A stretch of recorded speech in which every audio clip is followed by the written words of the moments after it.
Previously on Elysia Rising. Halt! Who goes there?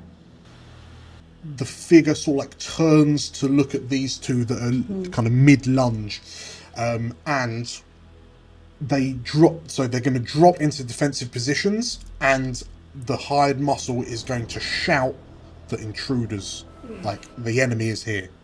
In the gloom around the sides of the building, you start to see small flecks of reflective red light. Uh-oh.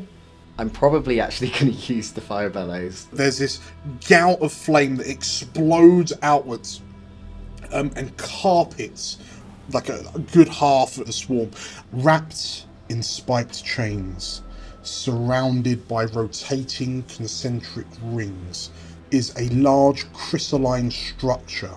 You recognise the woman encased in this crystalline chunk as Turia Valinor. And Nephinae, her voice echoing off the walls of this place, says, "It's good of you to join us, Algernon. Though I only remember the invite being for one. A shame," she says. And in a uniform, the Blackguard turn and raise their halberds to look at the four of you.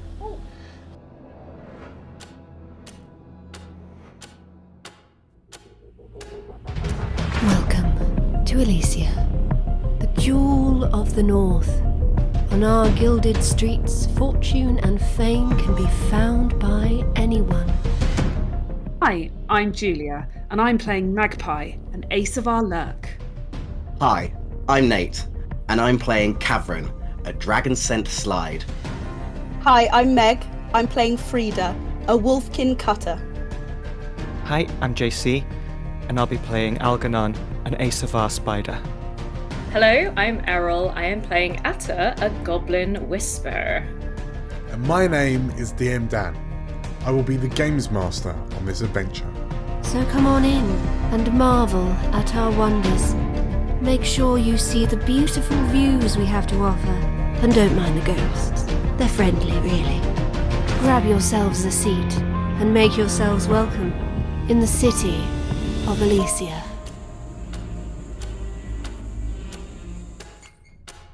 Hello, everyone, and welcome back to Explorers of Elsewhere's Elysia Rising campaign, where we are about to begin the final part of the final episode of the campaign. Oh boy. Oh boy! It's gonna go fine. Okay, fine. The five of you have made it into the curious, the alien origined prison complex building that houses the former regentess of the city, Turia Valinor, and arrayed between, aligned with her are the Lodge Reticent, Nephinae, and somewhat worryingly, the Blackguard. You've also discovered that Turia, the verminous rat swarm is resurgent once again and are coming back for seconds. And yeah, we can acknowledge at this point that pretty much this is it. This confrontation will, decide the fate of Elysia. Who wants to jump in?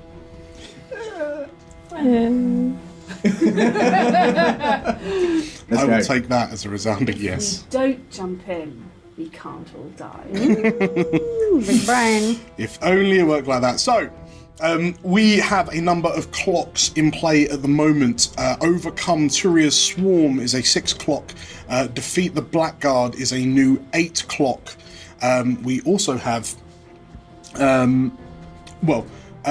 we also know that there are some other things kind of happening in the room, but the most pressing matters at the moment are the swarm and the Blackguard. So, we will. Who wants to step up to the plate first? Algernon, Magpie, Songbird, and Frida are inside the prison cell itself. This large kind of 40-ish foot wide hexagonal building made of this kind of glossy white marble-like stone. The walls and pillars are inscribed with these alien runes of indecipherable origin. Cavern, Velka, and the kindling marionettes, along with Atta, are outside, just outside the front door. The sounds of the swarms, converging on your location, growing louder by the moment. But as the staccato rhythm of the Blackguard marching towards you, halberds drawn, glowing red gemstone eyes looking at you, the four of you, as they march towards you, who's stepping up to the bat first? Oh boy, I guess Frida's going to sort of draw the bloodletting blade and sort of get between the nearest Blackguard and Algernon and just be there defensive ready. But I guess at the moment she's just kind of looking around to see where she can sort of who to go for first, where the first threat's gonna come in. So the Blackguard are kind of encroaching on position, and they're in a somewhat enveloping motion. So whereas you're stood at the southern kind of wall of this hexagonal building, this hexagonal space, they're kind of wrapping rounds to pen you in. You can hear kind of the panic cries from the Lodge Reticent nobles who are just kind of stood underneath this floating Turia, who's floating in the centre of the room about 20 feet off the ground, encased in this red heart-shaped crystalline growth structure that seems to be kind of emitting from her, whilst Nephinae watches from a walkway just to the right, just to the east of her stepmother. And over my shoulder I'm just gonna be Algie, if you've got any bright ideas right now.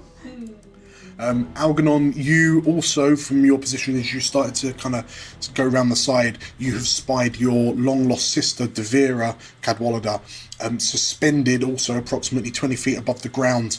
And she seems to be in this sort of trance-like state, her mouth moving frenetically as if she's chanting something. And in unison with her chants, this power is thrumming out of Tyria. And the bursts of energy are kind of growing quicker and quicker, increasing in frequency, whilst a stream of mana, presumably from the ghosts being conjured by the Ilnashi, descends down from a hole in the top of this hexagonal building into a cracked hole into Tyria. I look up at Nephinae, take my rat mask off. Well, I was rather hoping it would just be the two of us escaping in your little ark. She kind of, you see her laugh, and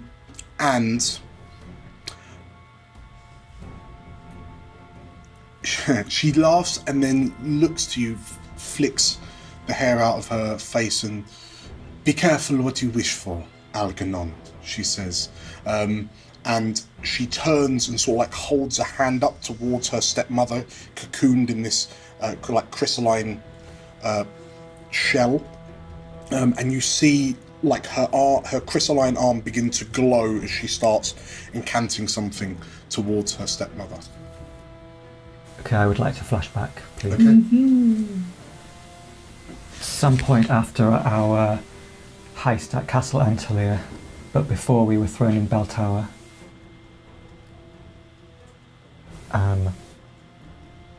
we received the House Antalya Crown of Authority. Yes. With its 3 gems, one of which was a big ruby, and it had 2 smaller ones, opals or something. And I'd like to flash back to Atta's workshop at the manor, Mm-hmm. where we are both tinkering with this crown and examining the gems. Very good prep work. Okay.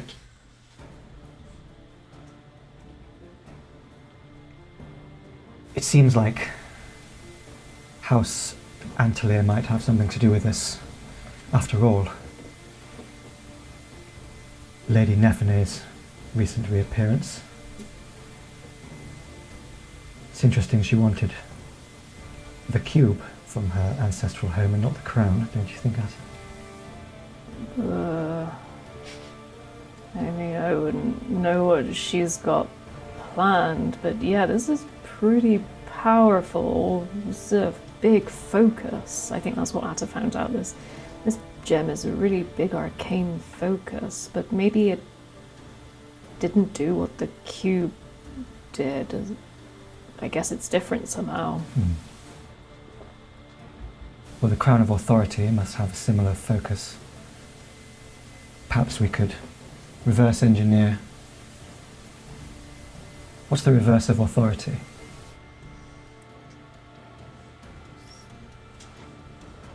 Liberty. Yeah, I was gonna say subservience. I feel like this is one of your crossword puzzles, Algernon.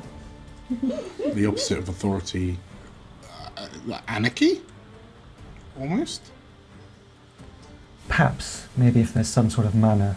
I'm not one for really understanding the ways of the arcane, like you are, Atta, but if you could perhaps reverse whatever magic energy is in this gemstone, if House Antler ever want it back, we could maybe have a trick up our sleeve. I trust you, Algernon. I'll do my best to work backwards. Okay. Okay. What do you want me to do then? I will let you, dealer's choice as to which ability would you like to use to fundament. So it sounds like you're almost like trying to reverse the polarity of this thing almost. Okay. So yeah, Atta, what would you like to use in order to do such a thing? I mean, I was going to say attune because I've got more in attune, but I'm still soul fatigued, which means that So you would only take less effect from that. So that would still be 3 dice, but it would be... You'd start on like... So in this moment, because... Well, I'll start you on a risky standard. Okay. So the soul fatigue would then move you to risky lesser to begin with. So, like, yeah, risky limited stuff. Yeah, risky limited, yeah. Okay. And then by all means in this flashback... So I will say that this is the Halo list of the Marys. So I'm going to say... I might have to say something this bolshy. How's 3 stress sound for this flashback? For Atta? No, for Okay. Ooh, it's girthy. That's a lot of stress. It's a lot of stress, but it's... Well, this is the biggest of the plans, and this was a big brainer all the way from episode 11. So, 3 stress for this to happen. Would you like to, Algernon, would you like to help Atta in this endeavour? I would, and I'd like... Is it possible to use my foresight ability to do that? Yes. Because you still had a supply, so you might have been able to see to this point. Mm-hmm. Okay, so you help for free. So Atta, you've got either extra effect or extra dice. Well, extra effect would take it to standard. Yep, risk standard. And then if I push myself, can I push myself in? Yeah, absolutely. Okay, then I'm fucked. Oh boy, that's risky. Well, but it can't just be a standard effect. So does that take you up to 8 of 9? Yeah. Okay. Well, so that would be great effect, but still 3 dice, or I could have standard effect and roll 4. I would say standard. You can always switch to Desperate Great for free. What does desperate do? Harsher consequences. Harsher consequences, greater outcomes, better outcomes. So I'd get 4 dice to roll. Yeah. Desperate great. I'm desperate great. Why not? Do dice should I They're do? going for it. Okay, this time. Regardless of what Right. the energies released are more chaotic than you could have ever anticipated. Come on. That's the easiest I've So, ever is faced. this a 5 dice Yeah, desperate great come attune? it is. I don't Okay. think I can look at the dice if I'm rolling those. I'll be Roll them bones. Please don't. Please. Oh yeah, there is. Is it 1 6? There's a 1, 6, 6, there's a 2 5, fives. 2 5s. 1 4. 6. That is a success.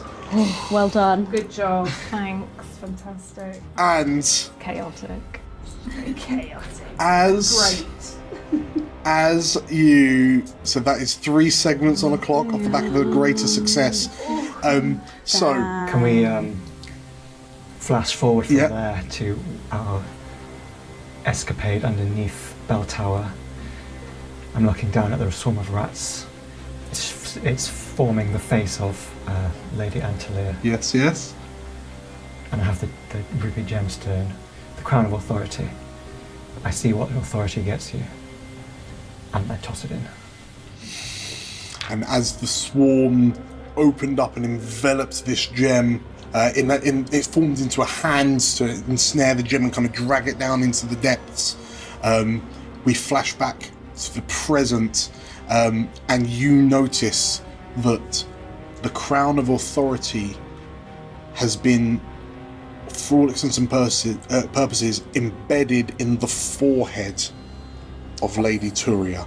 I was going to give her a headache. Can I say we've made some sort of gizmo with the 2 other smaller gems, Yeah. like a sort of flint that clicks together to reverse it? Yes, okay. In which case, yes, Nephinae has turned to like hold her hand out to begin. Fundamentally, it looks as if she's almost using Turia as like an arcane focus. And as the spell as her spell begins, and the gem illuminates, as you've kind of, I'm almost imagining the 2 opals as they kind of connect and then slide together. That reverses like the polarity of sorts. And you watch as Turia's like one exposed eye illuminates as she goes to cast a spell, presumably to kind of take control of the swarm directly. And suddenly, like, the gem in her forehead cracks, as there's a sudden feedback loop that's caused by your apparatus. And Turia like screams as much as she can with crystallized lungs.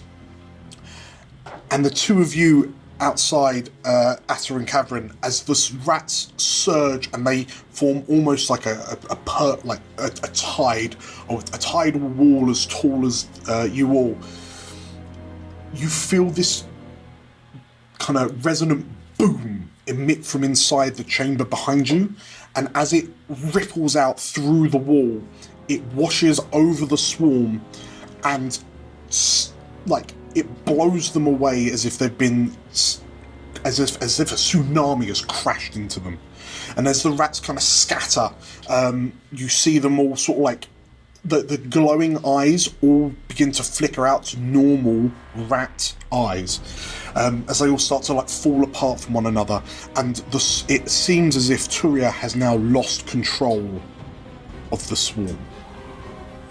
The rats have reverted back to basic natural instinct, and while some of them are still kind of looking in your direction, Turia has no longer got control of it as a hive mind.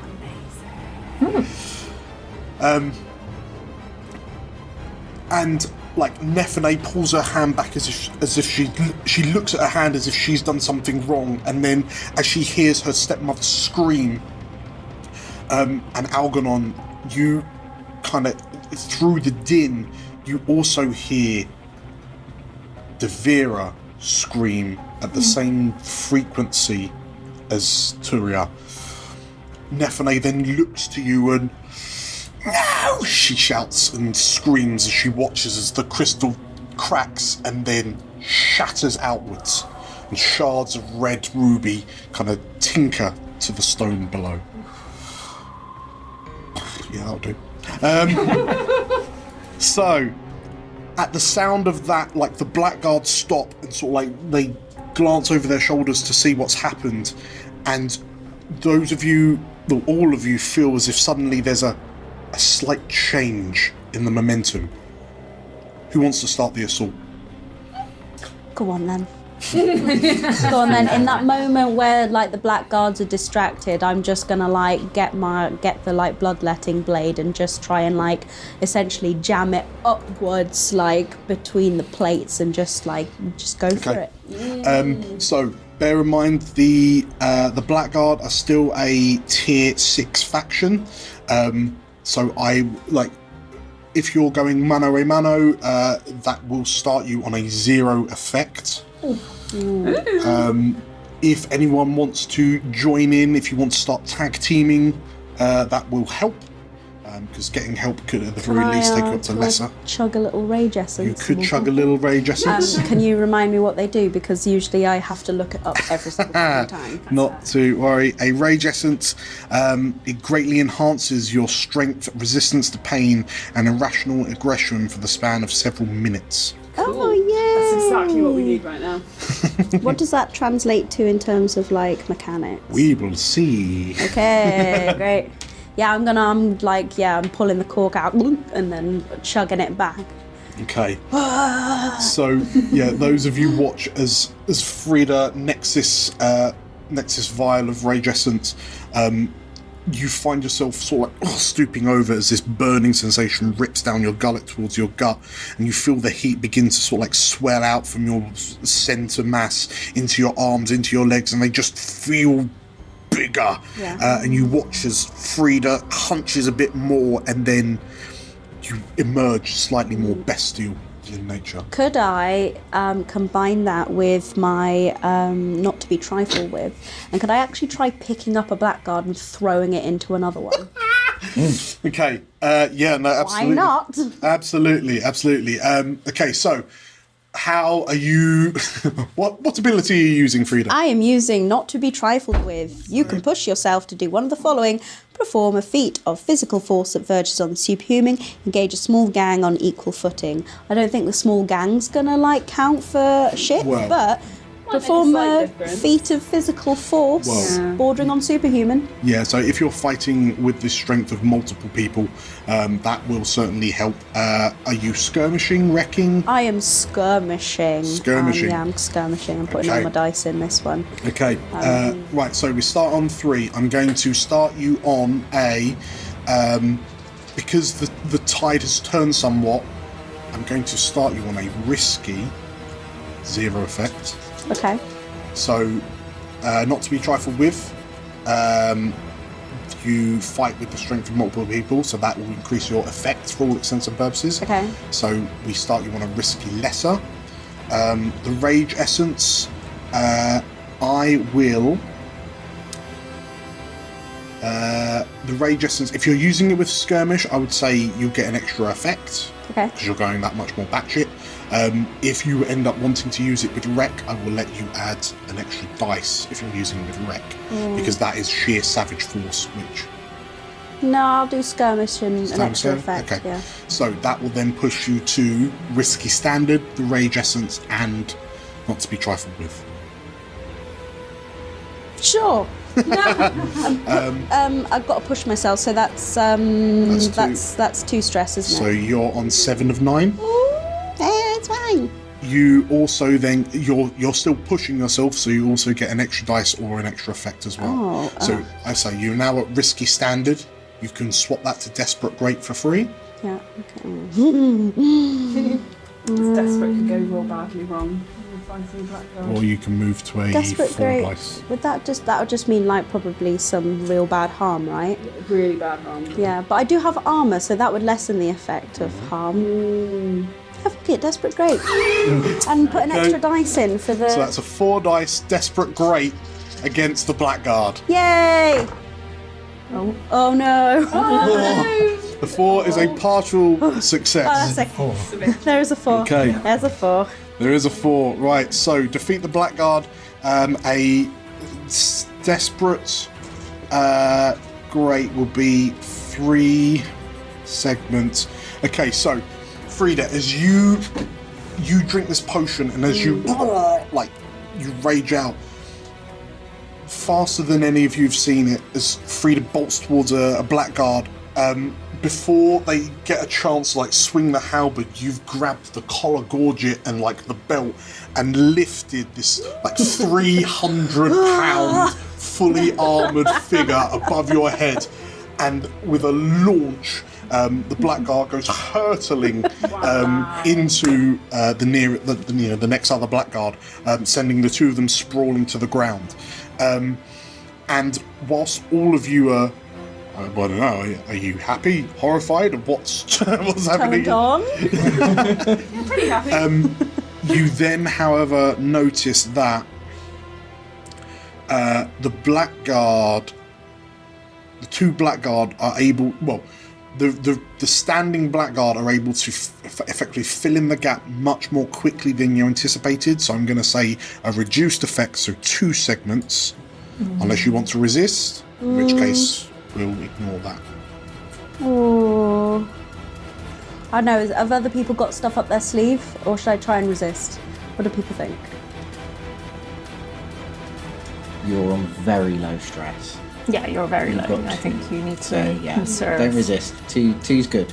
Yeah, okay, let's do it. We've made a dent. Okay, so the 2 Blackguard clatter out of line, but then with staccato, other Blackguard teleport in to fill their spaces, and they carry on moving towards you. As Frida's kind of launched herself forward from the rest of you, who's following up? Guess I might try something. Yeah? Yeah. I feel like... You can also, bear in mind, you can also call for help, and Songbird is available. Oh, well, obviously, yeah. Do the cowabunga or whatever the signal was. I think, just the screaming, cowabunga! Apparently that's what we're doing now. I feel like I would hope that whatever I do now, there's been enough ruckus that the others, the backup is probably flying in. I think it'd be more for Frida, it'd be like, come and have a go if you think you're hard enough. Well, yes, those of you outside, Cavern, Atta, Velka, the marionettes, the kindling, you've definitely heard that combat has been joined. Yes. Magpie, if you wanted to have had Atta palm you the alchemist's fire, that's still something you could potentially use if you'd like to finessely aim it well. Finessely aim some alchemist fire at a little cluster of Blackguard, keep them busy with some being on fire. Yeah. I mean, I will also say to Atta that whilst the swarm is no longer under control, they are still hungry and they are still present. Might want to have kept that. I do have an idea for the rats. Yeah, you want to go for it? Let Okay. Magpie go first. In that case, if I don't have the alchemist fire, then I guess I was gonna try a thing where I was gonna try and sneak up on a Blackguard who looks a bit busy and try and leap up onto his back and rip his goggles off and see if that does anything. Yeah, no. Assuming that's how they see.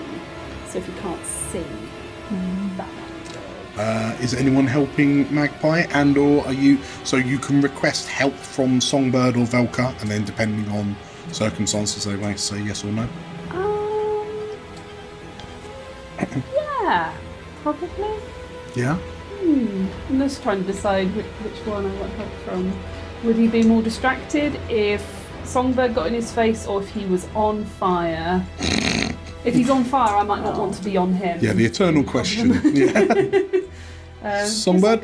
Yeah. Okay. A bit safer. Songbird. So this will be the second time she's helped out. Yeah. So you'll get an extra dice from her. Is it a prowl? If you're kind of sneaking up, because prowl's like Prowl also covers misdirect and the like. So you traverse skillfully and quietly. I mean, yeah, Prowl, I could even argue skirmish or finesse. Skirmish. I've got three pips. No hood. No hood. Okay. I guess it is probably time to start pushing, right? Because, okay, so if I push for lesser effect... Yeah, so we start you on risky lesser as well. Sorry, risky none. 0. Risky so 0. if I push for lesser effect and then I infallible for standard, Yep, use that my works. special armor. That works.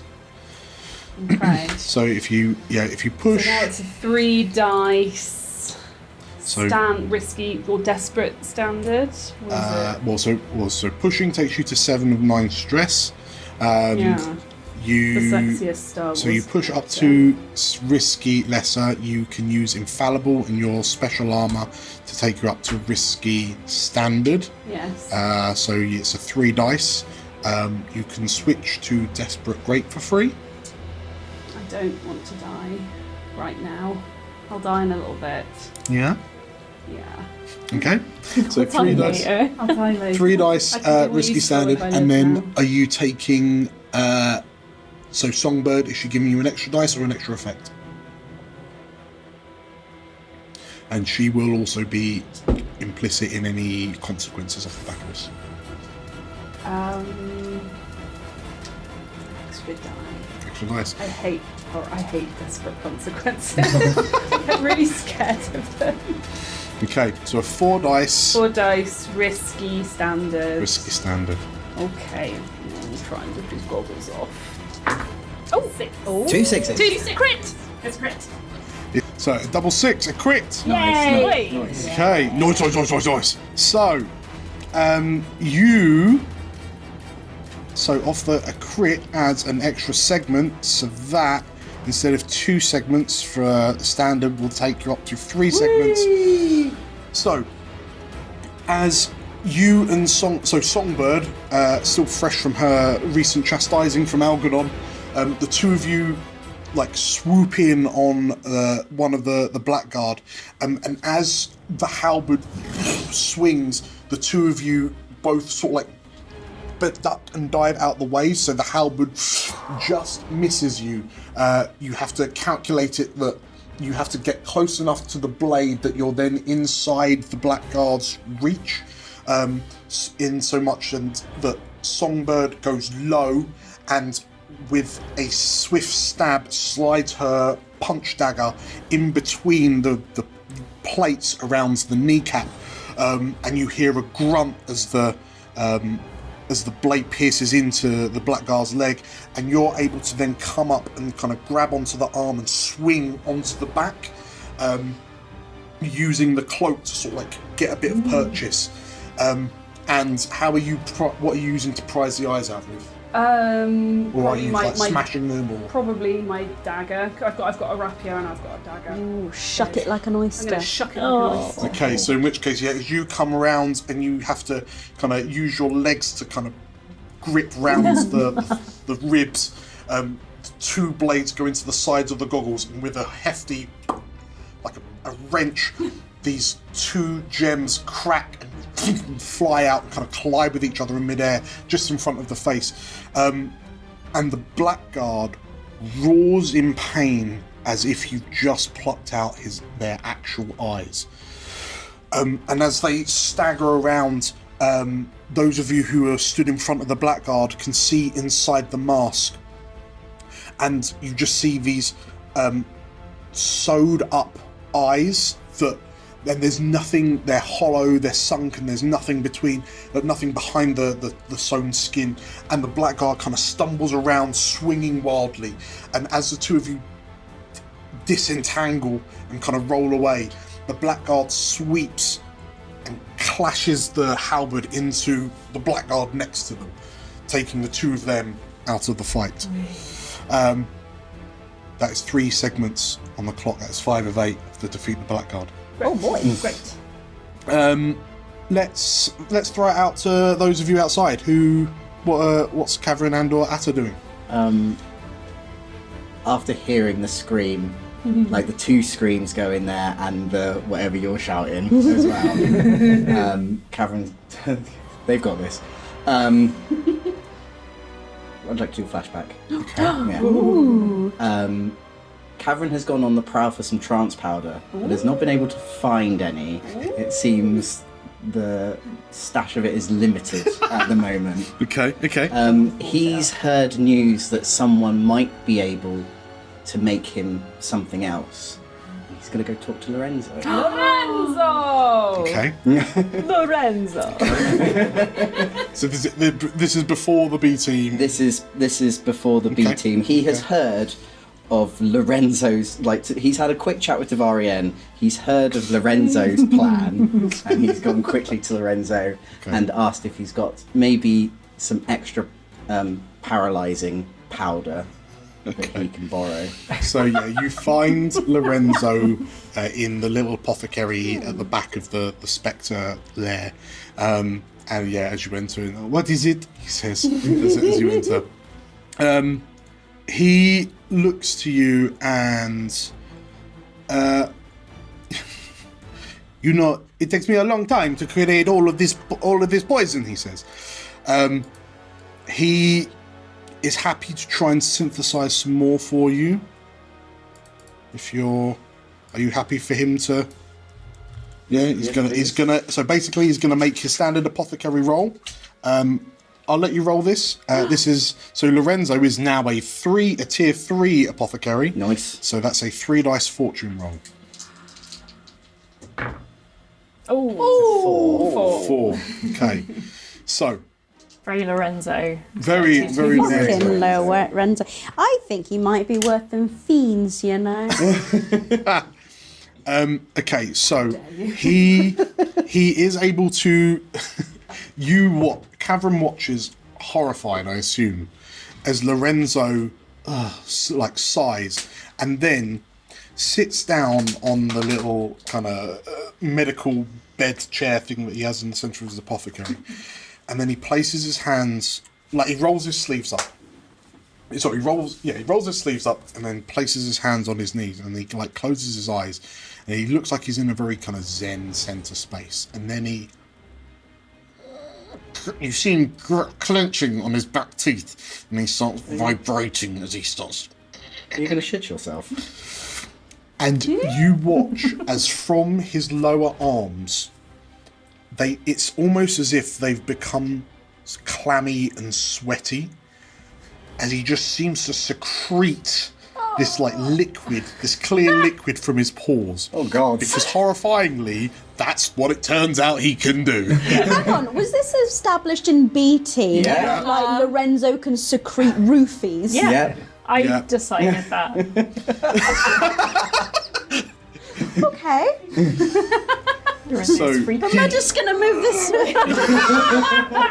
And his dark brown skin flushes red as he, and it kind of looks like he's about to shit himself. Wow. But when he, is that the complication? He just shits himself. And then as he stops and he gets a little kind of vial and starts scraping this slimy secretion off his forearms and wiping it into a vial, and then as he hands it to you, it's not particularly full. He tells you, "Be careful with this." And as he hands, grab his. as he rolls his sleeves back down and kind of rebuttons the collars, and he looks at the small. It's about half vial, and I am very tired. He says, as he hands this to you. Fine, it happens to the best of us. So yes, you've got it, but not as much as you might have hoped. Okay. I will ask for 1 stress for that. Okay. So I believe that takes you to 2, to 3. To 3. To 3. I like to think that's how Lorenzo then decides to make much more for the other things that happen in B team. He's tucking out from all of the B team stuff. Okay, so the Cavern's up on 3 stress.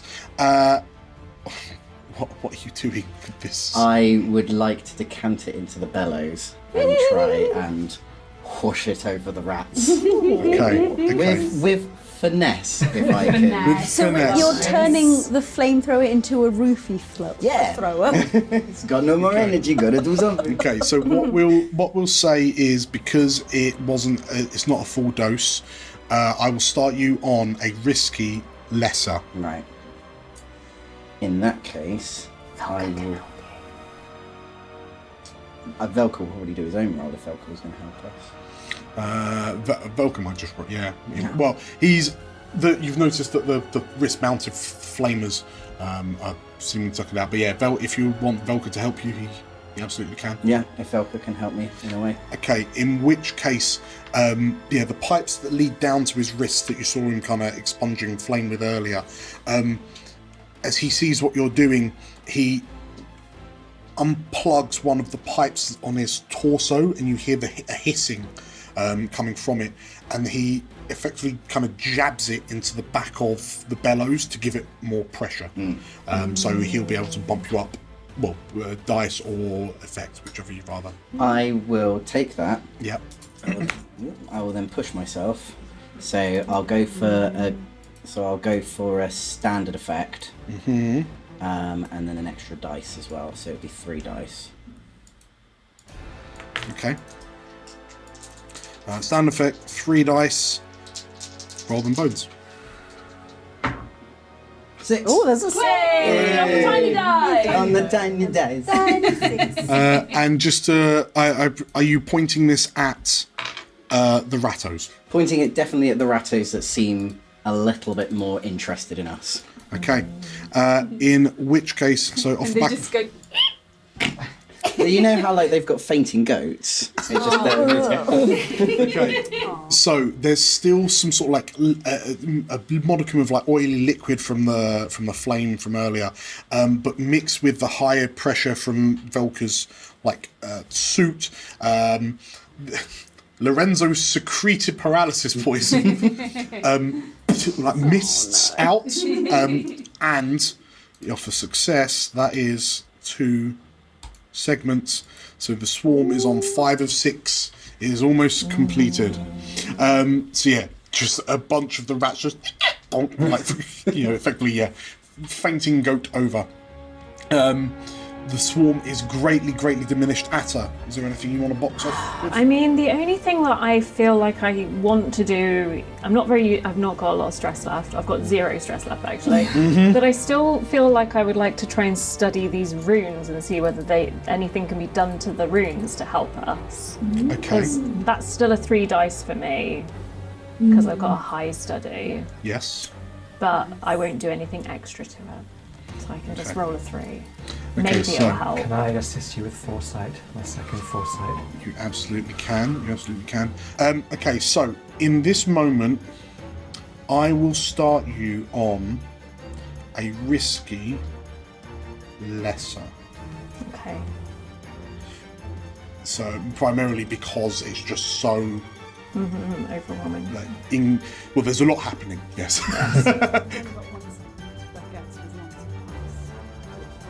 This isn't necessarily for the swarm, though. It's just to study the. Oh yeah, of the course. temple. Sorry.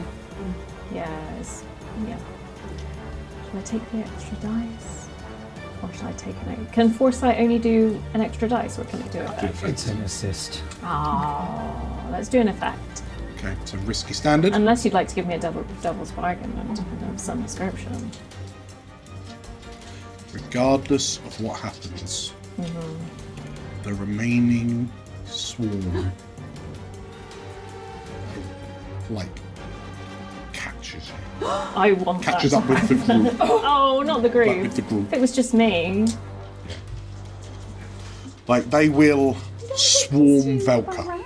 No! I do. So devil's bargain, regardless of what happens, Velka gets swarmed. Velka. Oh no, I can't let Velka. We don't want Velka to get No, he's right next to me. He's not. He's right next to Cameron. I like Cameron. There's not enough that there'll be instant devouring like with Lucragi, but some there will be nibbling. many nibbles. Just a light nibbling, He's very jerky-like. hence why I'm Smoked. Yeah. Yum, Oh, yum, yum. fine, I'll take the pie. Yeah. Yeah, It'll it'll be be fine. fine. Very welcome to the bus. Oh, it'll definitely be fine. I Is it crit crit? it. Oh, it's a crit. Yay. Ooh. Thanks for the Okay. extra dice. As you turn around and like you're looking. I'm imagining that there's all this scrapping, and then Atta's like, oh, looking at the side of the building. She's really tired. She's very stressed. She's like, I'll just study for a bit. So, as you look at these rooms, like they look kind of alien, they look kind of incomprehensible. But like as you stare at them for a while, you start to see what you can only describe as like linguistic patterns, such as they are. And it looks like the same kind of common tongue that you and all Elysians have. Like it's like it's common for all intents and purposes, but it's a really old, archaic form. You've never seen, sentence or word structures like this, but it's clear that there is some form of connection with your modern, like your current scripts and language. But this just seems old, ancient even. And it's so for all intents and purposes, it would be like if we saw a script in Latin. Like we kind of know it's the language that we share and we derive from, but yeah. And like, but you pick out enough points that you realise that these are runes of, like there's an abjuration style kind of thrum that comes from them. And it seems like these are fundamentally anti-magic runes. Anti-arcane magic runes. And then you acknowledge they're on the outside, but even as you peer in, you can, like, perhaps this structure is designed to imprison arcane magic users. But the rise of arcane is nowhere near as old as this building would make you believe.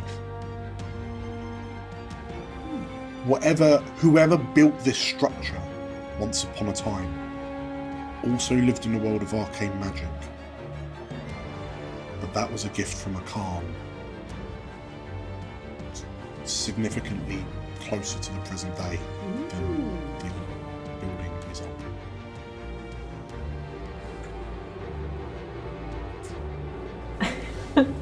Nata's just there studying while Cameron's like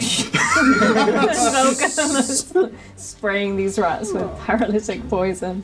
Atta, like Cavern, you can only help but glance over your shoulder as Atta, presumably, like you are stunned by this dissonance in chronology. Like that this building is designed to stop a force that theoretically happened centuries, millennia after this building. Like the age of the text would imply. Okay. Don't know what to do with this yet. I suspect you do. And in the background, Velka just stops thrashing and screaming Covered in rats. as you're like, But yeah, as this happens, Cavern, like you'll glance over your shoulder at Atta, but then in your moment of like distraction, you turn back to see like these ravenous rats kind of swarming towards you, and as they begin like surging towards your feet, Velka breaks away from the bellows, like pulls the pipe out that it was pressurizing, and even as the pipe kind of flicks around like an angry snake as it hisses, he kind of wades in to sort of like sweep kick a load of the rats away, and then sort of like leans down and begins sort of like scratching and slashing with the claws on his gauntlets, but you watch as he staggers as a number of rats begin climbing up, and like gnawing at some of the pipes, and you can visibly see like pressurized gas kind of emerging from his suit as he roars, as he starts thrashing around as they scale up his right leg and up his torso. I would like to use Emergent Divinity to try and blast the rats out of his suit. Okay. Okay. Which ability would you like to use in inverted commas? I don't know. I guess it would be... An attune? Yeah, I guess it would be an attune. To sort of... Yeah, to... While he's sort of thrashing around, I'm going to go... I don't do this often. No, really, I don't do this often. And he's going to jam his hands in the closest thing that he can find to try and get under his suit. Okay. And just then use Emergent Divinity to just try and sort of kind of push the rats out and away some sort of way. In which case, yeah, as Velka thrashes and you're like, I don't know. As you jump forward, your claws. So as you lean forward and your claws kind of impact with his, where his kidneys are, your claws do pierce through the suit, and as your scales turn into that bright blue glow from whenever you your divinity emerges, Asa, you turn just in time to see Cavern explode into this supernova of blue-white light. A cone of divine energy explodes out from your kind of expanded hands, and Asa, you also watch as what look like energy is also emerging backwards out of Cavern, and it almost looks angelically winged for a moment as this light kind of tears out of him. But the rats kind of screech and skitter, and they are blown off of Velka. They're thrown away, and the light illuminates the cavern to a point where, Atta, you have to close your eyes for a moment.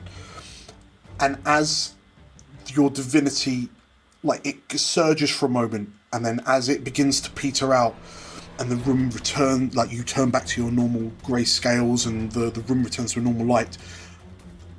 The rats that remain begin scampering off and skittering away back into dark corners, terrified by this explosion of divinity and light.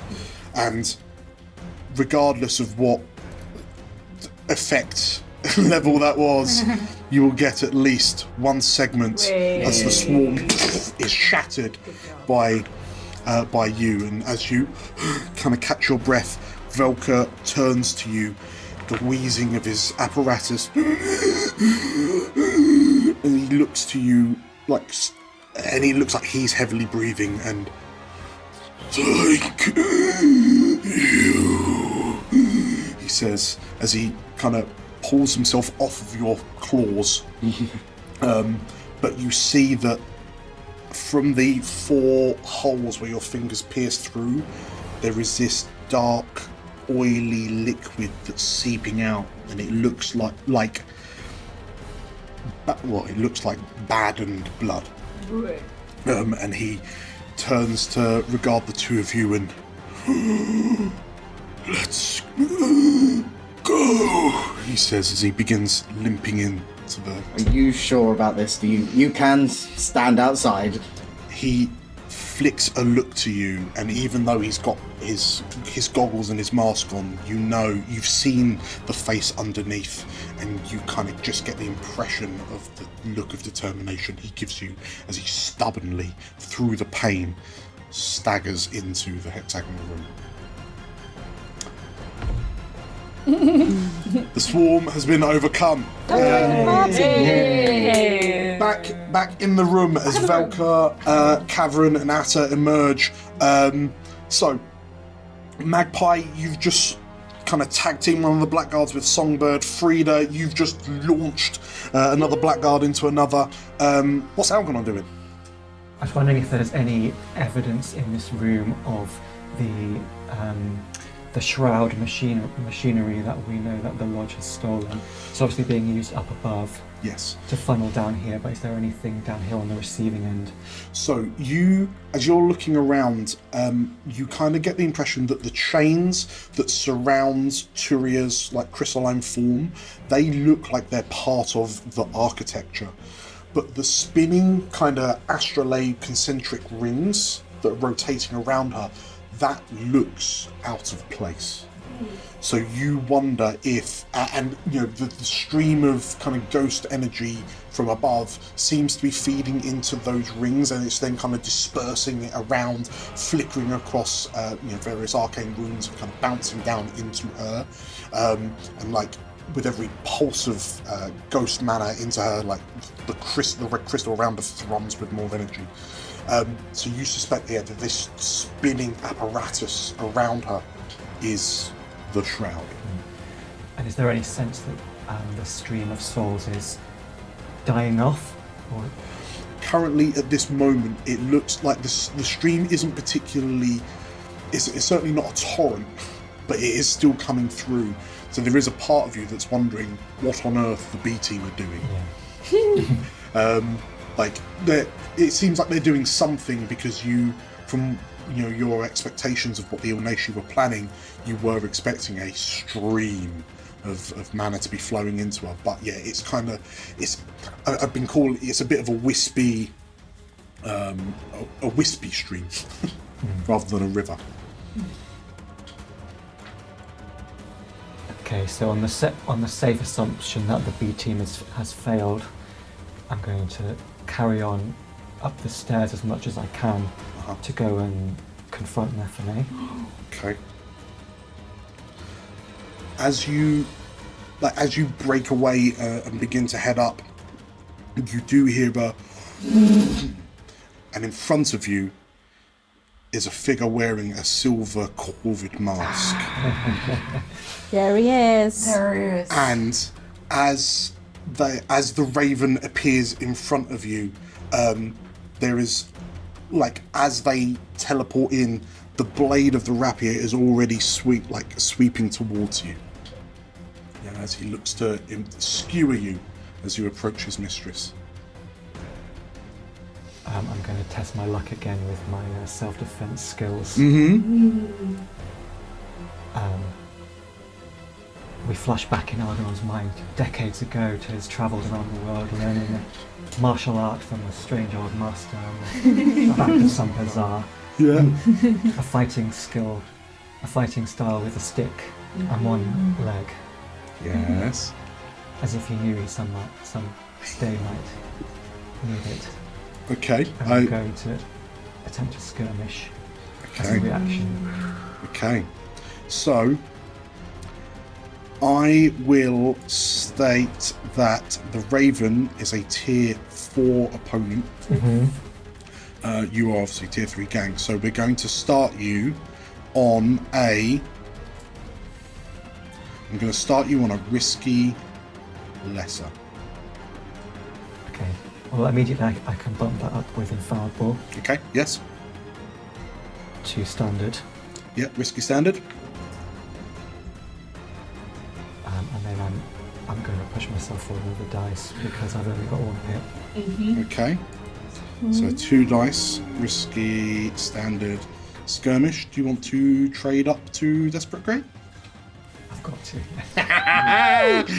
Okay. Is anyone wanting to reach out to help Algernon in this moment? Yeah, I'm going to help Algernon against So realistic. Raven. I hate that Nemesis. guy. Yeah, I okay. hate that guy. Okay. So, How far am I from where? well, having this you little conversation. fundamentally you can tell me. So, like, whilst the Blackguard are kind of tied up between you, Songbird, and Frida, Algernon's made a break for it. But given that you've just kind of incapacitated your Blackguard, if you want to make a break for it to be alongside Algernon, you can be. If you want to do something in range, you can. Yeah, you tell me.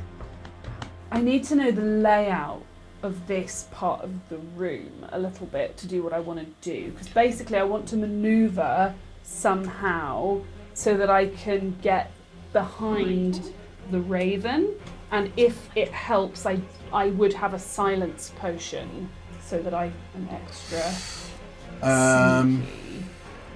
I think it would be more a case of or I could just shout, "Look out!" or something like that. So Algernon's effectively halfway up a staircase, so he's about 10 feet off. It would be tricky for me to move around. Unless you were to use, say, shadow to then. I've used my special armor. I see. Okay. But I could help by shouting a warning, perhaps. Okay. Or if you wanted one of Atta's dimension door balls, you could have that in your loadout. Yeah. But Atta can't help anymore. No, Atta cannot. I can help, but Atta cannot. And you can't help a help. No. I think doing the shout out. Shouty outy. Yeah. And that's my last thing I can do in this session before I traumatise myself. Okay. So Magpie is up to 8 of 9 stress. So Algernon, as you're going up, you hear the Magpie spying the patterns of the raven that she's more familiar with. She shouts out. That gives you enough time, the split second extra to figure out what you need to do. Do you want to take an extra dice? Yes, so that's 4. Risky start. Oh no, desperate greater, right? So you're starting on 1 lesser, so risky lesser, then you're pushing an infallibility to take you up to. No. I'm pushing. Infallibility takes it up to standard. Yes. And then pushing and being helped for the 2 extra dice. So 2 extra Is that dice. Right? So 3. Is that right? And then switching to desperate great. Did I distract it? No, I think you're right.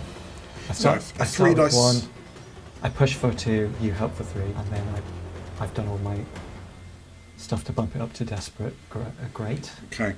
So a 3 dice, desperate great skirmish against the raven.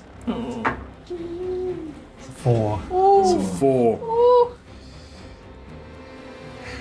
Okay. So both of you will have to consider what's about to happen. Algernon, you succeed. So what is your? So effectively, what are you doing? What's the maneuver that you're doing to kind of disable the raven? His rapier comes up the top of my crutch and nudges it off. He's slightly off balance. I go in because I'm slightly lower down than him on the steps, swiping at his legs with my good one. Okay.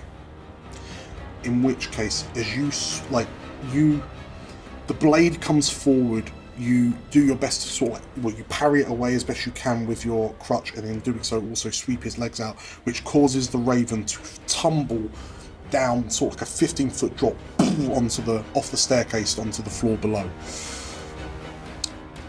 And aided with a bit of a shoulder barge to kind of fully knock him off balance. Magpie, you just shouted, "Look out!" But Algernon, as you finish the shove with your shoulder to body the raven off the staircase, as you pull back, you suddenly feel this searing pain in your chest, and as you look down, you realise that the blade has pierced through your chest and your lung. And that is going to be a level 3 harm. Unless you wish to resist, which will take it to level 2. And Magpie, you will take a level 2 harm. Okay. Sorry, a level 3 harm. Oh, great. As you shout, as you focus your attention on Algernon, that's all the window of opportunity another blackguard needs to swing a halberd down towards your back. Right. So what's the harm? So that'll be level 3. Halberd in the back. However, halberd in the back. Halberd in the back. So, effectively, lacerated back and pierced lung. Okay. But before you write it, does Algernon wish to resist? No. Okay.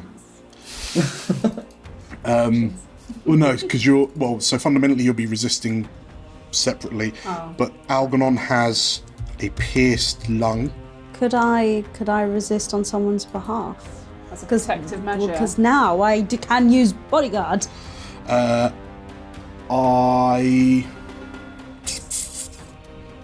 far away are you from Algernon? If this goes through on Algernon, as level 3 harm, Algernon will need help. Okay. So he'll have to push to basically do anything. So I'll say that you're in a position to help Algernon if you want to push in, and you take the pierced lung instead. Oh, okay. But I wouldn't be able to use because I was thinking of using like the bodyguard ability rather than... So I think bodyguard, you get an extra dice on the resist. Yeah. If you want to resist. Okay. But then if I fail it, I would take the pierced lung instead. So you'll take the stress, which will traumatise. Which will traumatise me. Which will... Yeah. Well, might make. How are you feeling about your pierced lung? So Algernon will fundamentally be on the staircase. What would Frida do? Like struggling to breathe as one lung collapses. Yeah, well, what does it mean? So it means he'd have to push himself to basically do any actions. Oh, we're both out of it now anyway. Well, is anyone reaching out to help Algernon very specifically? Or... Because we can't leave him to his fate.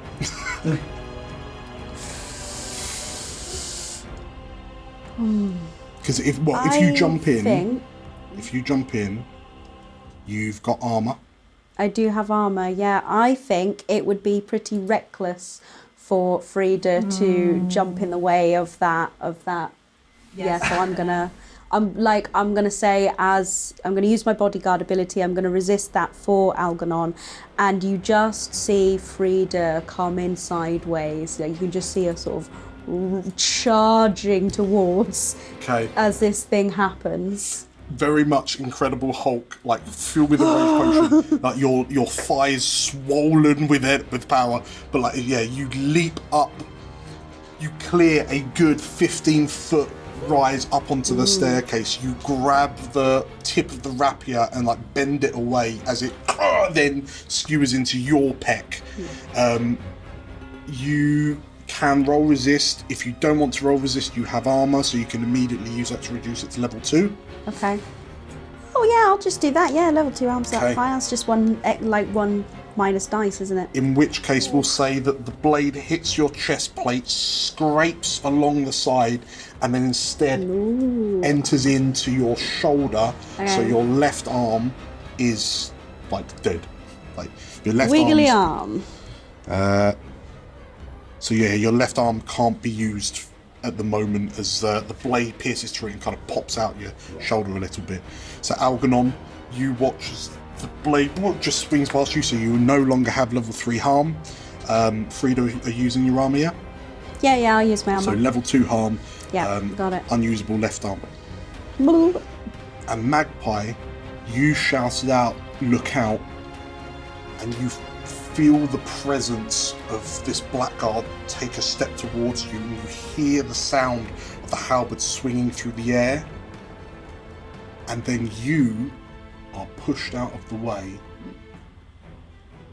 and you hear the sound of a blade connecting with flesh and the scream of Songbird as the halberd rakes across her front. Oh my god. Damn. As she bodies you to the ground.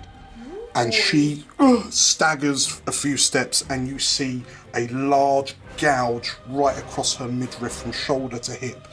And she stands for a moment, looks at the blackguard, and then falls backwards on her back. Oh shit. Songbird receives level 3 harm. Obliterated torso. Obliterated torso. Excuse me, I got a case of obliterated torso dog. Can't come into work, got an obliterated torso. However, I should say, all of this is also on top of 3 segments on the Defeat the Blackguard card. Oh! Nice.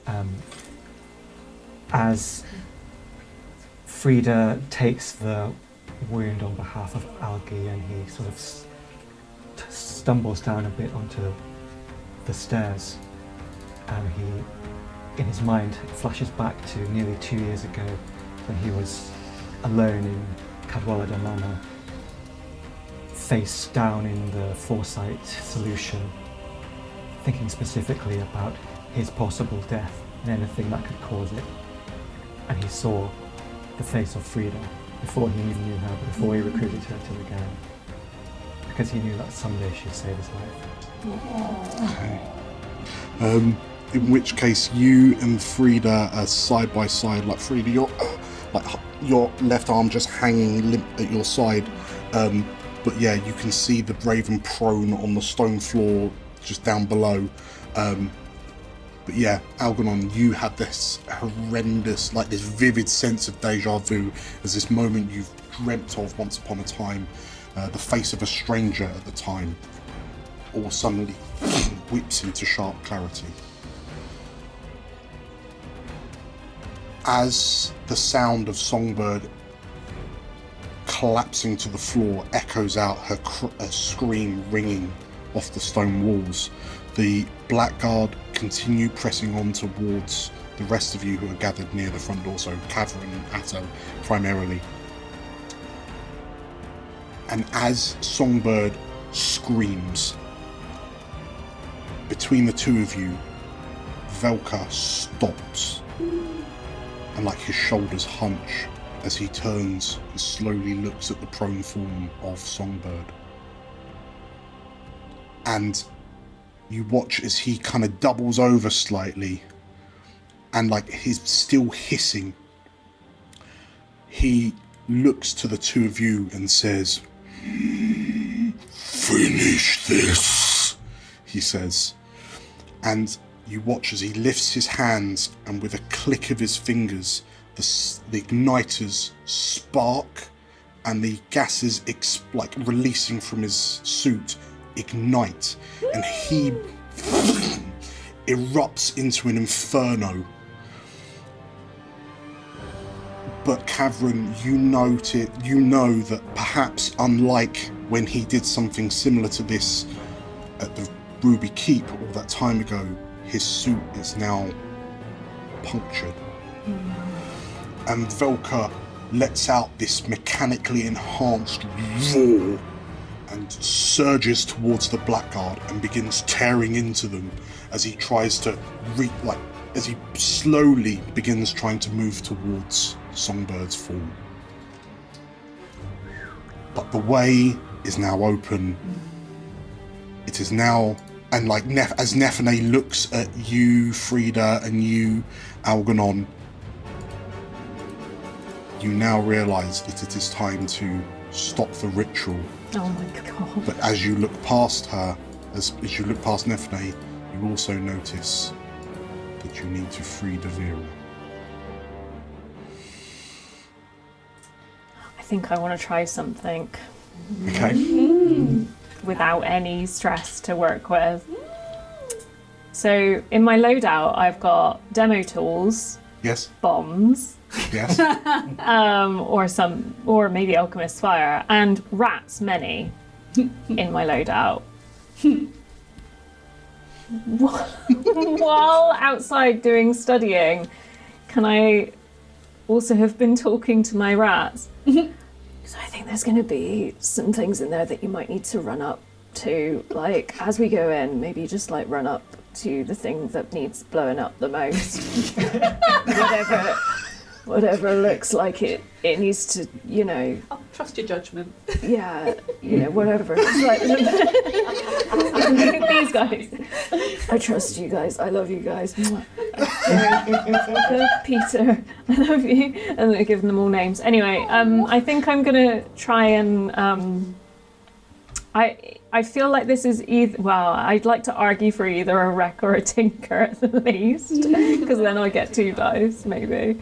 Okay. Are you going to blow up the crystal in the centre of the room? Well, I was thinking the astrolabe, because that maybe looks like the thing that's doing stuff. Yes. So you've come in. So Atta, so this is the first time you're in a bit of a wonderland. So you can see these spinning circles around this lady encased in a heart-shaped red crystal, floating about 20 feet above the ground. You can see Algernon and Frida on a staircase on the eastern side of this hexagon. Caverns alongside you. Velka's just going ham on the remaining blackguard. You can see Magpie stood over the collapsed form of Songbird, who appears to be just absolutely bleeding out. And yeah, you take one look at these spinning rings and you go, oh, that's the shroud. And you can see this sort of like slight stream of mana running down into it. Oh my God. So yeah, that's your picture. Okay. Are you about to blow up the thing you love most? Just magic stuff, maybe. Damn. I don't know. We'll see. If the shroud is like a mini version of Bubble, that's what's happening. The shroud. I feel like, actually, sorry, I'd just like to call my own mini flashback. Because I feel like the stakes aren't high enough. Because Atta, as you come in and you acknowledge all this, and Algernon, you're stood on the side thinking, oh, what are the B team doing? You then watch as the stream that funnels down in through the ceiling begins to, for all intents and purposes, sputter out. And then it stops. And as Nephinae is looking around, she's just watched the Raven get bodied by the stream of, by Algernon and Frida. She sort of like looks around and no, she shouts as she realizes that the energy that her stepmother needs has been stopped. And you get this sense of pride, maybe, that the B team have pulled through and they've stopped the Elysia. And then Nephinae sort of like looks to you, and there is a look of indignant rage that you've never seen etched on her face before. And then she turns to her stepmother and shouts, "Tear it down! Tear the veil down! Let them in! Swarm the city!" she shouts. And there's a lurch of, you feel this kind of wave of confusion from the centre of the room, and like Turia's eye looks to her stepdaughter, and "There's no time! Swarm the city!" she shouts. And we will flash to the B team in Union Park. What? Having just, in the aftermath, the smoke, the magical vapour from Capable Tom's gun still smoking, the dust still settling from the assassin that's just been sucker punched by Tavarien, Alejandro and his crew running off into the adjoining district. And as the B team kind of look down and the gathered crowds are kind of scattered around and looking confused, they watch as patches of the purple veil overhead begin to flicker and fade, and then like burning parchment holes begin to appear in the veil, and what slowly at first, but then with increasing frequency, screaming spectres begin pulling themselves through the veil as Turia stops channeling her power into it. And as the ghosts descend down onto Union Park screaming, you find Algernon, perhaps all of your nightmares are come true, as Elysia is once again undefended from the ghosts that would tear it apart. So, just to add that to the mix, what would you like to do now? Oh, just have a little break, have a cup of Feels also a tea. bit pointless now, doesn't it? We must. I think Magpie's going to make a break for Devira. Oh, sorry, Atta. Yeah, Oh, Atta, okay. it's your turn. Sorry. No, So- that's okay. Yeah, so we either need to get Devira out, or what? Yeah. We don't. What's going to stop How's it the ritual? affecting Devira? So Devira's the heart speaker. Yeah. Maybe if she's free, she might be able to influence Turia somehow, or get her to turn the veil back on. Or I don't kind know. of feel like Nephinae needs to fall from a great height, so maybe the rat bombs are at her feet as she shouts at her mother, and if they succeed, then she falls from a great height. Okay. And the rat gives a little wink to Algernon as they skitter over his prey.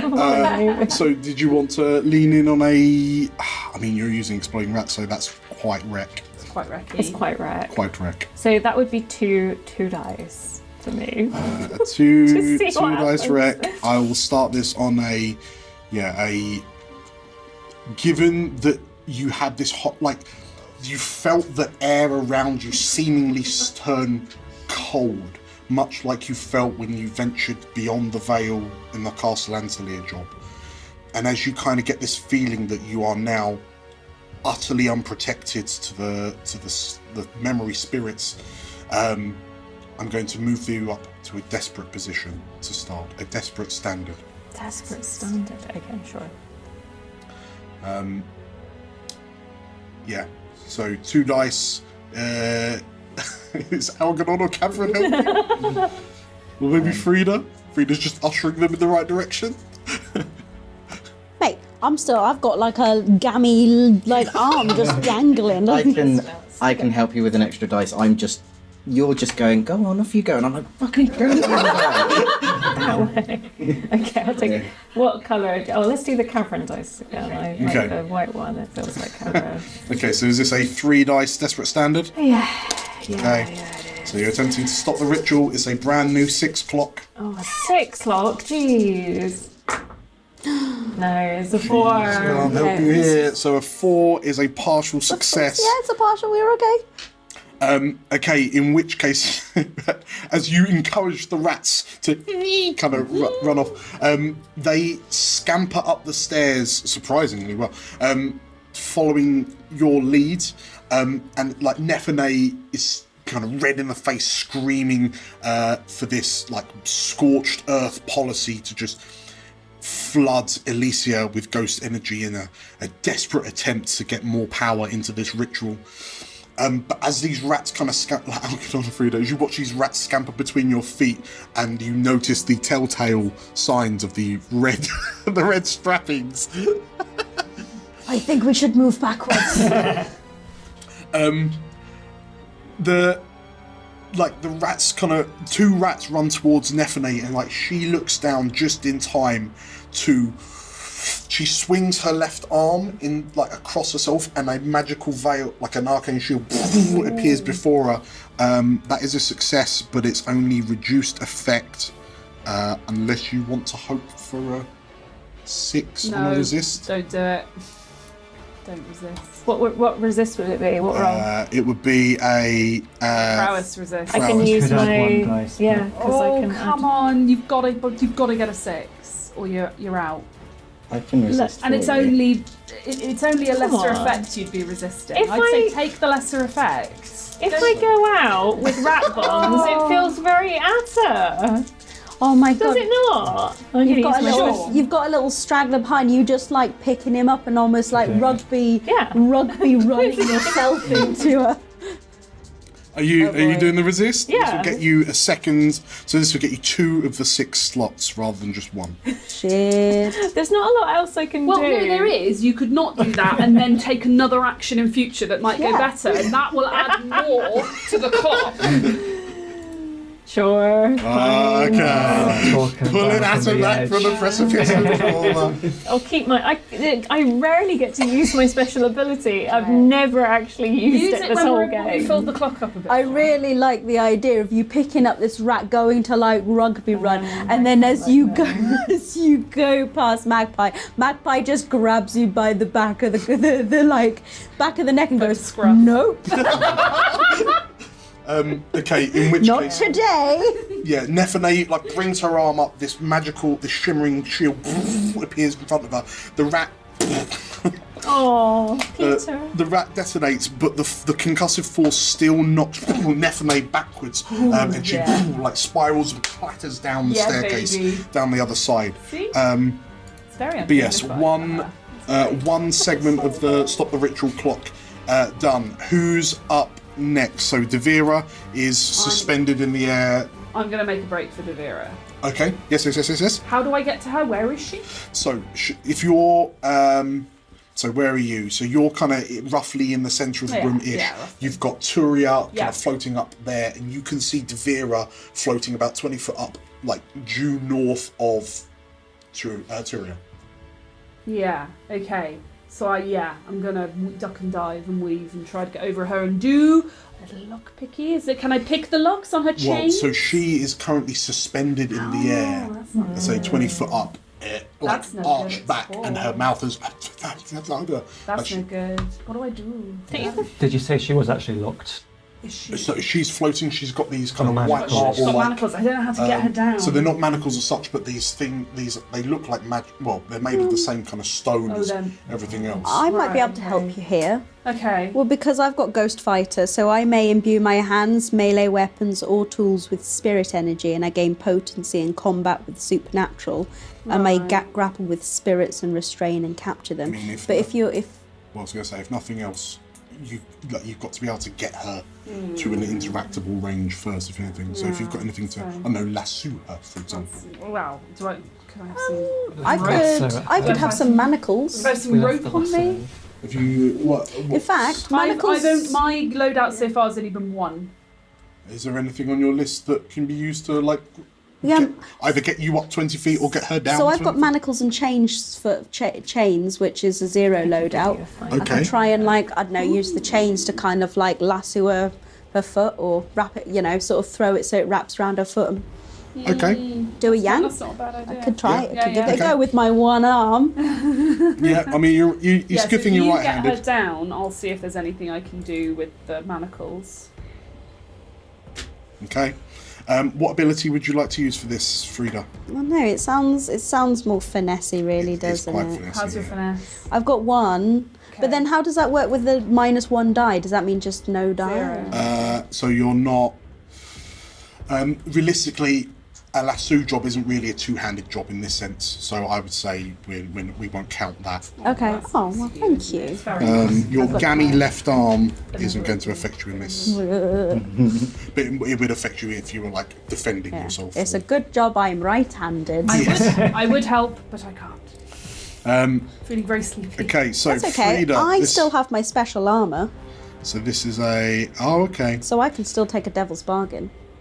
Okay. Regardless of what happens, Turia unleashes a magical assault on the room. On the room. Yeah, but I mean, it could put some pips on stop the ritual because I get 2 extra dice. Okay. We can weather a magical assault, surely. Okay. YOLO, I agree. Yay. Okay. Oh boy. So it'll be 3 dice finesse to grapple De Rivera down, essentially. Yep. Does my Ghost Fighter count for shit in this? Or is it? Not in this case, no. Everything's quite physical. I will start you on a I don't know desperate standard. if she's being held up in the air by supernatural forces, and I can imbue the manacles with magical artists. supernatural you energy. think that maybe these shackles around her wrists are what are suspending her, much like Turia, but no. So I'll start you on a desperate standard. Yeah. So you've got. Well, I can't bloody do anything because, if I push myself, I'm out of the game. So desperate standard's 1 dice. Are you taking both of those upgrades to give you 2 more dice? Yeah. Well, yes. So you could go 3 dice desperate standard. You could go 2 dice desperate great. Oh. It might be worth, because it's going to be desperate either way. Yeah. It might be worth shooting for the great. Yeah, fuck it. Why But not? then it's only. Are 2 you? dice. I've given you a Devil's Bargain. Well, I get actually. 3 dice anyway, because I get 1 dice in finesse, 2 dice with the Devil's Bargain. Oh yeah. So I've got 3 dice. Oh, cool. So I And could then just go for the better effect. What is it that's giving you the better effect? Oh wait, what So was it? Devil's Bargain gives you two okay. upgrades, basically. Oh, okay. So it's not just 2 dice; it's 2 upgrades. So I could, This dice all effects. yeah. So I could do like 1 dice and do it at 2 dice, and then do 1 on the effect, or I can do Desperate Standard. 3 dice. But for 3 dice and get better chance. So 3 dice Desperate Standard or 2 dice Desperate Great. Your options really. It's up to you. What would Are you 3 risking do? it for a biscuit? I mean, it sounds pretty reckless, isn't it? So 2 dice, Desperate Great. 4 and a 3. Still a Okay. Partial is partial. It's a partial. Okay, so that is Desperate Great. I'm going to whack you up to, I'm going to say lesser effect, just to twist that knob a bit. So that 3 segments down to 2 segments, so you manage to kind of wrap round Devira's leg, and you have to pull hard, and it's like at this point the lack of left arm is a bit of a struggle as you as the See the muscles bulge. biceps are like. Captain America wrestling a helicopter styly as you pull her down, and you manage to break the magical bonds that are holding her aloft, and Devira comes crashing down to terra firma with you. Oof. I would have caught her, but no arm. Good point. As that happens, there is a rippling pulse through the room emanating from Devira, and you hear a chorus of screams and Cavern and Atta, you see this moments before the wave hits you, but you watch as the gathered Lodge Reticent that are kind of scattered around underneath Turia all kind of grab their heads and scream, and they start to wither, like the moisture is being sucked out of them, and they all collapse to the ground as Turia siphons their life energy and then assaults you all with a blast that assails your minds. I'm going to ask everyone to roll, so we'll do it 1 in turn, a single d6 to see if you can resist this psychic assault. Oh, do we all get +1 to die rolls? No, you do not. No! Plus So 1 to resistance. starting with Cavern, a 1 dice To be fortune fair, roll. it's not a full-on resistance because No, otherwise it's we're going to not. stress. Okay, so I just thought I'd do a Cavern. jammy bugger and see if So it Cavern works. is a fail. Frida Yay! is a fail. Yay! Atta, What's with all these threes? fail. Algernon, Oh my Wow, god. it's all 3s. Join us! and Join Magpie. us! Join us! As well. Oh. Worst kind Brilliant. of. Oh, TPK. And if someone could roll another for Valka. We got 6. Velcro Okay. finishes the game for us. So you feel your mind bludgeoned by this magical assault as Turia unleashes this kind of mental scream that ripples through the air, empowered by the essence she's just forcefully drawn from the other Lodge Reticent members. And your worlds kind of, the 5 of you are flung back to the ground, your world's kind of enveloped in darkness. And as you come back to, anyone that's failed takes a level 1 harm, like mental assault. Oh, So anything, Effects. yeah. So as you come back to, you feel like your hearing is fuzzy, your vision is blurry. It feels like you're drunk and underwater simultaneously, just as like everything just seems to be going in slow motion as you can't, like your brains are addled by this psychic assault. And like Turia is thrumming with energy, even as she's kind of cocooned within the crystalline shell. As the five of you kind of pick yourselves up, the sounds of Velka tearing into the like oblivious to what's happening. Who's picking up? Who's going next? Can I attempt to lockpick in any way possible? Yes. To bypass these security measures around Devera's wrists. Yeah. Please. No, absolutely. So I suspect it'll be a tinker if that's possible. Yeah. We'll say a tinker. I will start you because of the mental assault. Yeah. I will start you on a desperate lesser. Yeah. Okay. Is there anything I can do about that?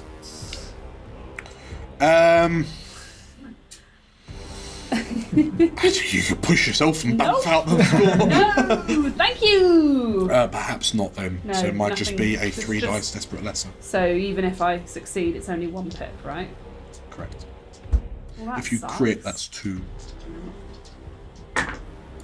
It's a crit. Oh! I thank you. Yeah. You were great on lockpicking. That's because I'm really good at lockpicking, obviously. In which case, Magpie, as you like, it's a proper moment as you kind of stagger towards the blurry form of Devera. You kind of drop to one knee and as you struggle to focus on what you're doing. You feel your kind of muscle memory kick in to the point where your brain, as adult as it is, you don't have to rely on it to do what you do best. And as you sort of like interact with these arcane locks that you've kind of dealt with in your time as a lurk, like even as you're kind of blacking in and out of consciousness, you still kind of working away. And like as the world kind of comes to again, and your vision returns, you hear a clonk as these magical stone manacles fall to the floor, and you hear this echoey groan from the woman in front of you as Devera kind of snaps to and Magpie, she says. She looks to you, but her voice trails off into an echo. And you then see as she kind of stands up and Algernon, she says. She looks in your direction, but with a crit, 1 extra slot, you have freed Devera. Nice. Great. Probably gonna let her know that the city's being flooded with dangerous spirits and that Toria really needs to, get that veil back up. If there's any way she can help with that. Yeah. If that's what you're, as you kind of shout and like you're shouting, but not that you know it. Just like because I go, Devera. Devera sort of like looks to you, Algernon, looks up to Turia, and you see her sort of like kind of close her eyes as if she's, and Algernon, she has this look as if she's concentrating on something she doesn't do all that often, that she's unsure of, like not so confident about doing. But you, Algernon, you register this kind of red aura emanating around her sort of like central torso, and she sort of like, she strains and struggles. She thrusts her hands towards Turia, and Turia, like, who's still thrumming, but like the air around her vibrating with energy, and suddenly it stops as Devera catches control as a crystal singer, and now that Turia is almost completely made of mana crystal, she seizes her, and you feel as she strains and struggles and Turia just frozen in spot, you feel that familiar warmth begin to permeate the room again as the veil begins to restructure itself, as Devera wrestles control of Turia to reinstate the veil herself. I will reduce the threat level back down to risky while Devera is concentrating on this. Who's next? If Devera's handling that, might go and see what Nephinae is doing. Okay. She got knocked down the stairs. She did. So as you stagger to like the edge and like you have to shaking your head, trying to be able to focus. Nephinae is gone. Uh-oh. Where'd she go? You see her, like, as you scout the room, you see her sort of like limping away towards the other side of the room. She's trying to put distance between you and her. You collectively and her. Can't be having that. But fundamentally, she's out in the open. There are no more lodge. They're all withered husks scattered around underneath Turia like dead flies. No more blackguard either, and no more rats. The blackguard. Well, so the blackguard are currently, swarming Velka. It's just No. Nothing to block her from a pistol. Or what would it be like to put those like manacles on her that were under the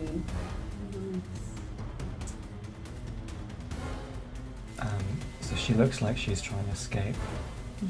She does, but then you watch as the veil kind of re-emits out of Turia thanks to Devira's manipulations. Like, you watch as Nephinae kind of stops and then turns around to see what's happening, and noticing that Devira is cognate and doing her best to stop whatever's happening. You see Nephinae. It looks like Nephinae is about to attack your sister to stop her stopping Nephinae. So she has stopped, and she's about to do something. Okay. Seeing that's about to happen, I'm going to let her try it and do that, and then see if she comes close enough for me to get in range of my pistol. Okay.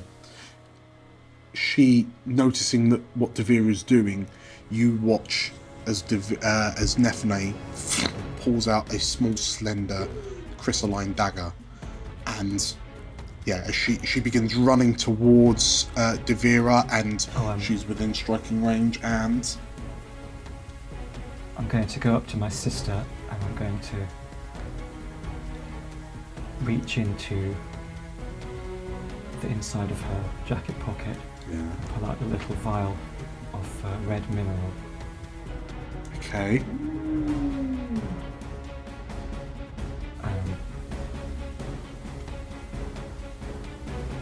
I'm going to uncork it. Just inhale the whole thing. And I want to see every single possible version of where Nephinae is coming from, where she's going to strike. And I want to be there. And a Sherlock Holmes it. Okay. I mean, sure. Would you like to count that as like a free push? Like an extra bump of foresight? Yes, if I'm foresighting it, I think it could be a tune. Yes. Yes. Okay, so we'll say it's a free push, so a free use of your foresight ability. We will start you. Like, everything is balanced. Like, as you see possible future time, like pathways, and they play out in unison, and you just feel centered. So I will start you on a risky standard. Risky standard, 2 dice. You've got a free push, so where do you want to put that? More dice. 3 dice risky standard. Do you wish to switch to a desperate grade? Yes. Okay. 3 dice. Desperate grade. A tune. Oh boy. 5. Ooh. You do it. So you find the correct series of like the minuscule combination of cause and effect that will lead you to the future that you want to be in. And as you kind of visualize it in your mind and kind of select it from the myriad thousands of possible outcomes, when you come to, you are in the space that you want to be. Nephinae is in the space where you want her to be. What do you do?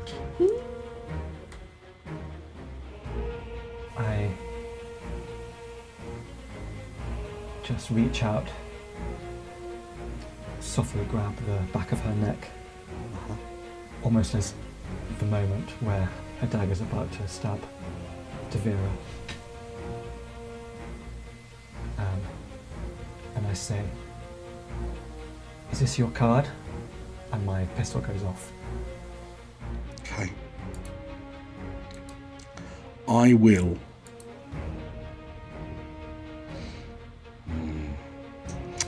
The Desperate Great is 3 segments. And the gun, so you've got the pistol effectively to a... Mm-hmm. Okay. As you say that, and there is the world goes silent for a moment as you hear the click. You hear the sound of skin being depressed. You hear the sound of the mechanisms colliding as you pull the trigger. You hear the staccato kind of snap as the mana crystal inside your pistol ignites, firing a energized beam from the barrel into Nephinae's neck to emerge from the other side of her neck.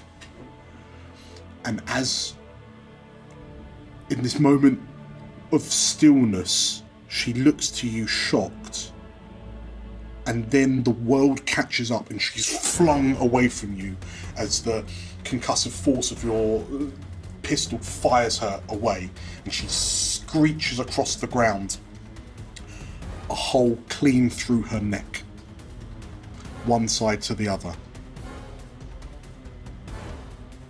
And Devira turns, slowly turns to look at you as you peer down. And the dagger is embedded in your heart. Level 3 harm. I didn't get the lung, but I might get the heart. Oh, Punctured heart. I'd like to resist that, please. Okay. If it's resolve. This is, I think in this case I might have to argue for a prowess if it's a knife to the heart. Okay. So it's still a 3. It's still a 3 dice, if nothing else. Is it? 2. But you get +1 because you're forged in the fire. Oh, I love that forge. So 3 dice. Yeah, let's go for it. It has to be 4 or more. 3 or When 4 or more. Christ. 6. Yes. Level 2 harm. Let's just call it like a deep chest wound. So the knife is still, the dagger is still embedded in your chest, and it will make it hard to move, to breathe, to whatnot. But you also know that to pull it out would make things infinitely more catastrophic. But you suddenly feel your legs go weak as the world kind of catches back up to you. But 3 segments on that clock. The stop the ritual is nearly complete. Who's going next? Oh. Who's got any juice left in them? I don't know what I could do. Go over there and kick her in the head. She's on the floor. Magpie wants to call tarot. Bold? A little bit. Bold. I was thinking she would probably do something like... She'd probably love this. She'd So, probably, invite her... Let me raise the stakes. Right. You all hear the sound of Algernon's hidden firearm fire through Nephinae's neck. But then you all turn to see, your vision starts to kind of come to, because your visions are returning to normal because Devira's, controlling Turia. But you see Algernon kind of stagger a few steps with this knife protruding from his chest. And you watch as Devira, no! Turns to grab her younger brother, and in doing so, the grip over Turia drops, and Turia's eye kind of flicks back to you that she can see, and there's this anger, this primal anger, and it looks like Turia is about to do something horrendous. Whatever her and Nephinae were planning on doing, it looks like Turia is about to strike the final match. So seeing that, Magpie is going to essentially turn her face up to the sky and yell, "Taro! Are you not entertained yet? If the city falls, there is no more fun for you! Get down here!" Okay. Which ability would you like to use? That sounds quite commandy, and I have nothing in command. Sway? Would anyone Speaking her language? like to aid Magpie? I will aid. I was going to say. Yes! If it's a sway, it's 1 plus a help is 2. Unless someone would like to lead a group roll to Group summon command. Taro. I can do that. Who's got good command? Yeah, both of you I've got also good got good command, and also I've got something. Well, it needs to be whoever's got the most stress available, So- basically. Yeah, that's true. Because how good the leader is at the skill doesn't affect how much stress they take. Algie's got 3. Cameron's got 4. I've got 3. 3, big one. So either of you guys, if you want to lead it, Okay. So, Algernon, bear in mind, so this will be a -1 dice for you because it's hard to breathe. But I mean, it is what it is. no, I'm happy to just do it with a help. I think that's probably safer because if you end up taking multiple stress because we all fail, that's really dangerous. I feel like this may well be the last roll of the game. I was going to say I don't mind taking a bit of stress. Like, I don't mind doing. Let's all take Let's all just take a bit of stress. Stress ourselves out about it. Let's get Group through trauma. together. Group trauma. Yay. Trauma shared is trauma. I will need a leader. Does Algernon want to lead? Fine. Okay, Algernon is leading a group sway He to said it summon. all along that he's not the person that sits back and pushes the pawns. He's the leader. Okay, so this is a group command to summon the Command, attentions. is it? Yeah, I So presume I'm it's a command. disadvantage on So, do we all roll our regular command rolls? Yeah. Yeah. Because it's So, been a while since we've done a group We'll thing. start. Yeah, so everyone gives me a rolls stress. separately. So we'll start with Algernon. 2 dice. So 2 dice, and this is. I feel that this is kind of it, right? So this is a desperate grade. So a desperate standard. 5. 5. Okay, so we've got a 5. We'll go the other way. Start with Magpie. I have 0 in command, so it's 2 dice and Yeah. take the lower. Yeah.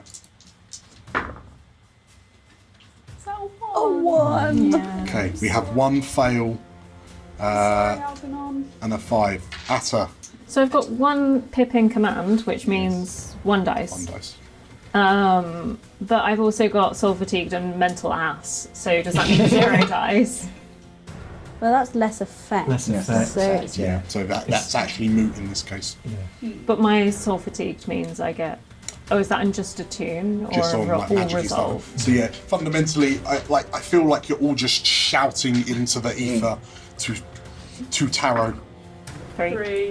3. Okay, so 2,000. Frida. hello. Oh boy. 4s. Success. 4. So a What's a 4. success? Yeah, So it's a 4, 4, and a partial. 2. Yeah. Okay, so that's a partial. Cavern. I've got no command as well, so it's going to be taking the lesser. Oh, I'm sorry, Algie. So, on the back of a 5, Algernon, as the 5 of you kind of scream to Taro. I have a suggestion that we use her real name. Mm-hmm.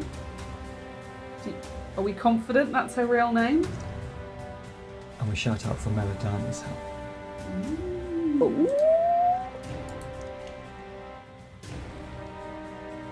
I will invoke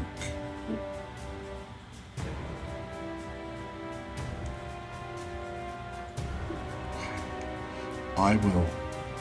Off the back of a partial desperate standard, that is... I will invoke a complication alongside 2 segments on the clock.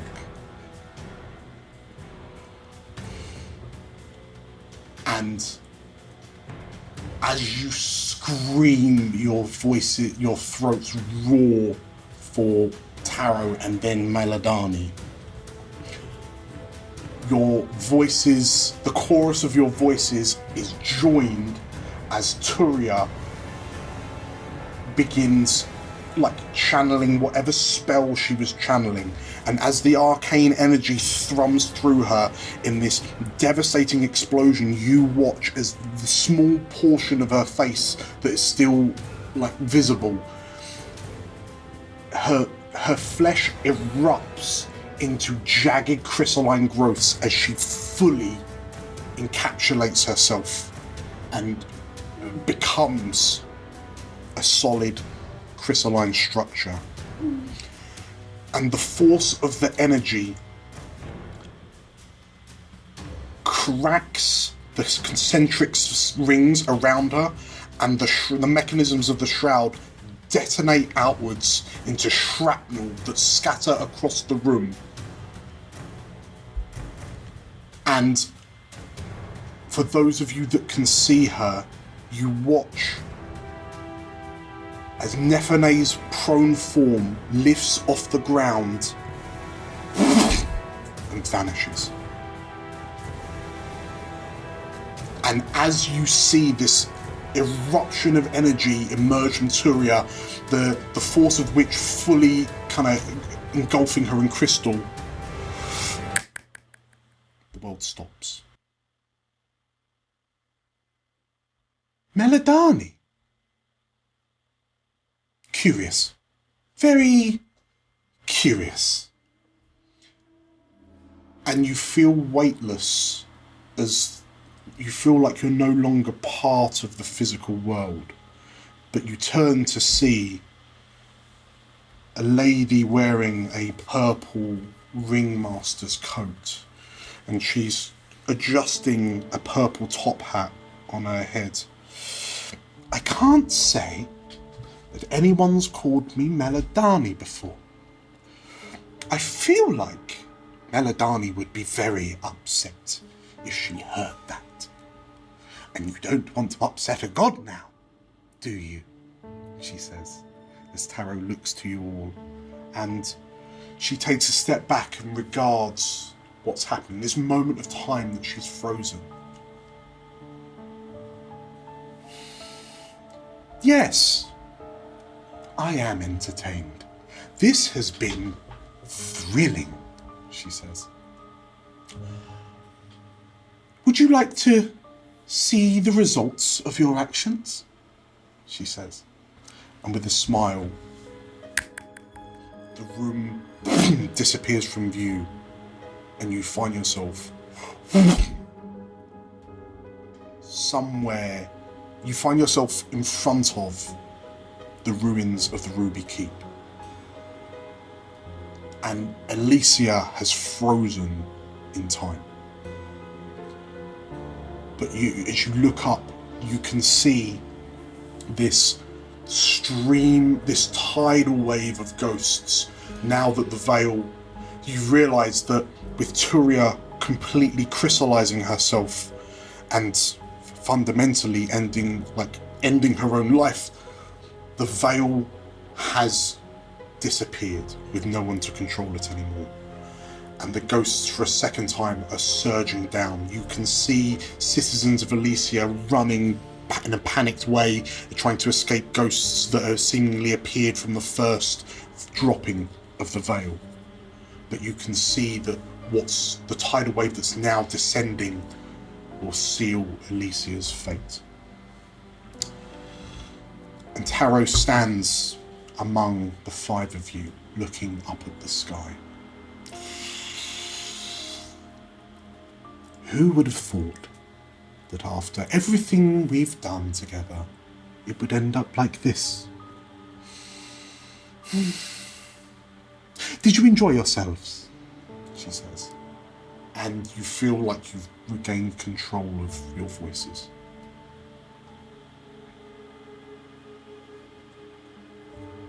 No, I'm sorry to disappoint you, Taro. But this isn't the way it ends, I'm afraid. Take us back for one last game. You see, Algernon, I feel that you're right on many things, but there are just some there are some games that you're just simply not equipped to play. And she kind of looks around, and it's curious, everything that's happened, truly. There was a question that was burning all of your minds at certain points. Did you ever figure out where we are? I'll take the resounding silence as a no. Elysia, some of the structures around Elysia are impossibly older than any of you could imagine. But I must admit, it's quite heartwarming to see a little slice of home every now and again. It's been a while since I've seen architecture as beautiful as Turia's coffin. But when I told you all that, or when I told people that at least the veil would fall, I wasn't lying. You understood that correctly. It was a promise. It wasn't a threat or a risk. It was a promise. And now we have a city of people who are in the final moments of their lives. And it's just so exciting.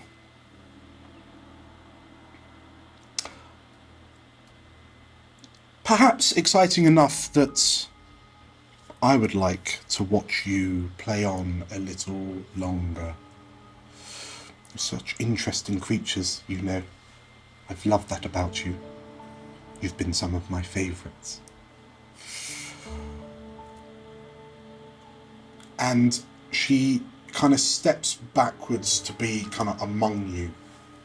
And it's endless, isn't it? She says as she gestures to the roiling purple void overhead, no longer filtered by the veil. It makes you wonder where it came from, why it exists. Would you like to see?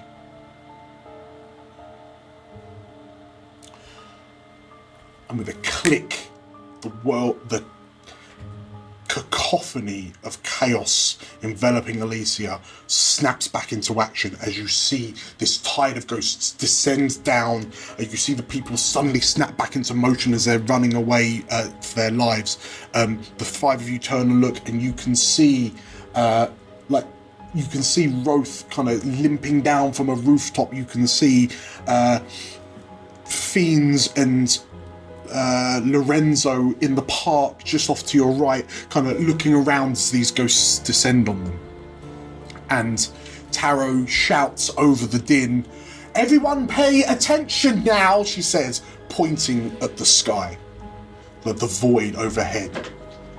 And you watch as in this roiling purple mass, a sliver of yellow begins to appear. And it expands and expands, and then you notice there's a black column running up the middle of this yellow shape that's expanding into a circle. And Cavern, as you look up, all of those years looking in a mirror, you can't help but wonder if you're looking at an eye like your own. And as the enormity of this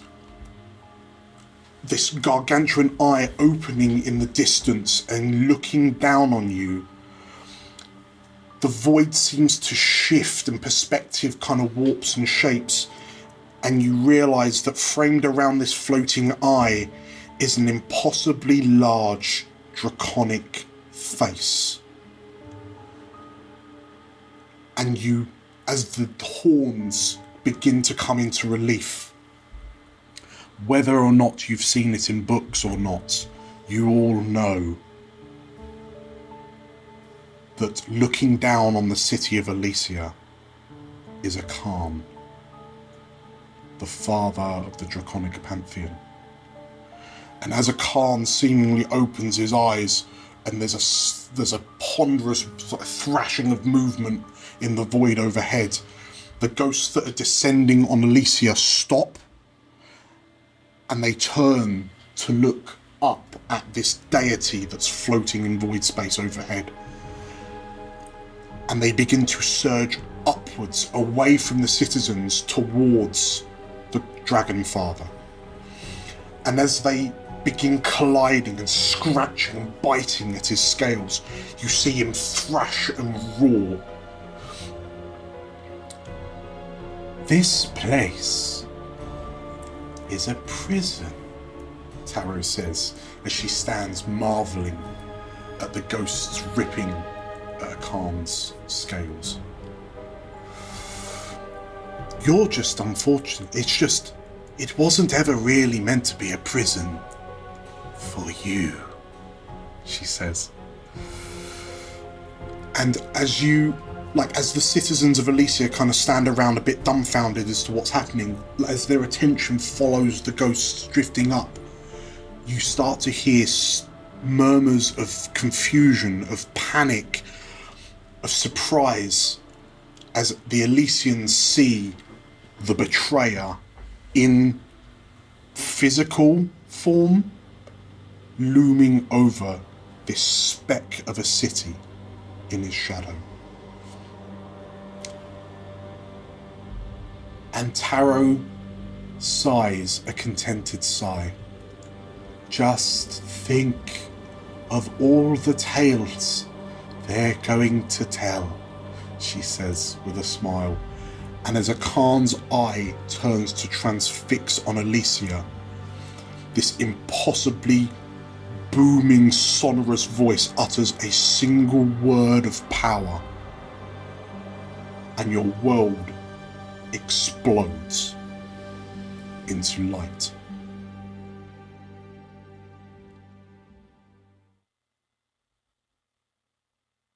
Darkness stretches on, invading all of your senses, before being replaced with this feeling of being pulled violently. If it were physical, it would feel like hurricane winds rushing through your hair, but instead it feels like it's blowing through your souls, your very essences instead. And as everything comes to a sudden halt, as the five of you slowly open your eyes, in lieu of the face of the betrayer, you see a blue sky. You see clouds overhead. And perhaps for the first time in over 2 years, you hear birdsong.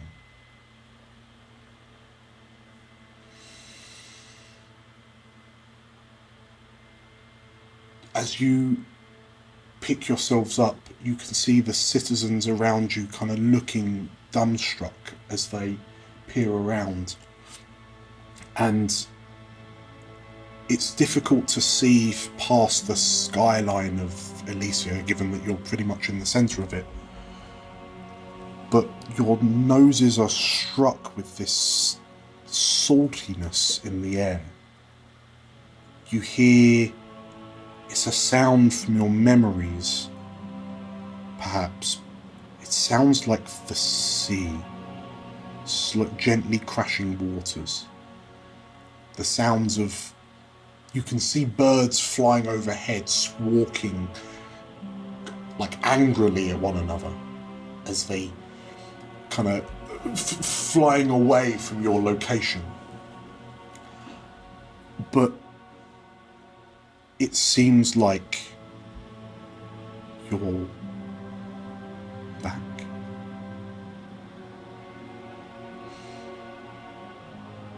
What do you collectively do? So let's start with Algernon. What do you do? As the first ray of sunshine hits Algernon's face for over 2 years, he's just overcome with a warm nostalgia for the days out on the water at Morton Boys College, cheering for the sky blues as the sky is finally blue again. And even though it wasn't exactly all part of the plan, it seems that everything he's wanted to happen and all of the dark deeds he's done have come to fruition somehow, and he doesn't understand why.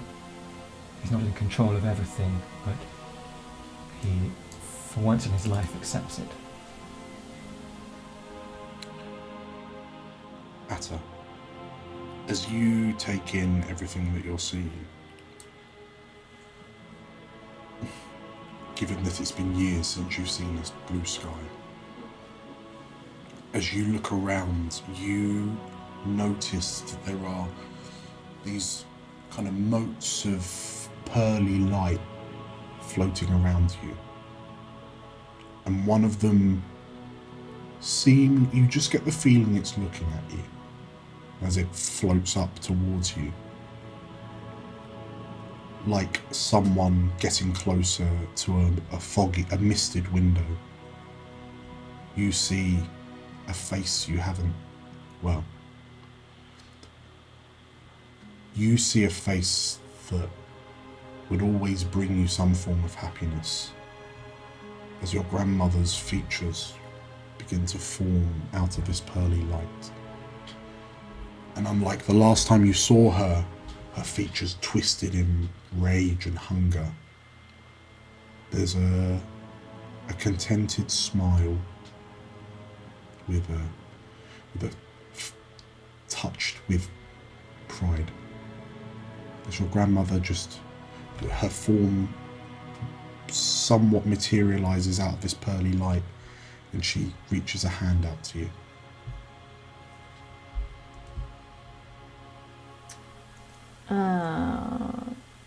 Yeah, Atta was going to think of Grandma and see if that happens. So since Grandma is here, she's going to reach her hand out, take Grandma's hand, and just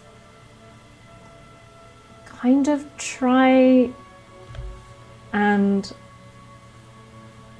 hold on to it. In which case, as you grab her hand with both, like your fingers, your palms come into contact with one another slightly as you realise she is incorporeal, but you can still feel her presence in a way. And your grandmother once again smiles and nods, and then you watch as these kind of pearly motes that you feel, are these the souls that were trapped in Elysia? They begin to drift upwards towards the sky, and your grandmother holds your hand for as long as she can before she fades from view and her mote of light disappears up before twinkling out like a star in the daylight. Atta's going to try and compel. Yeah? Yeah. What are you compelling? I'm compelling Grandma to stay. As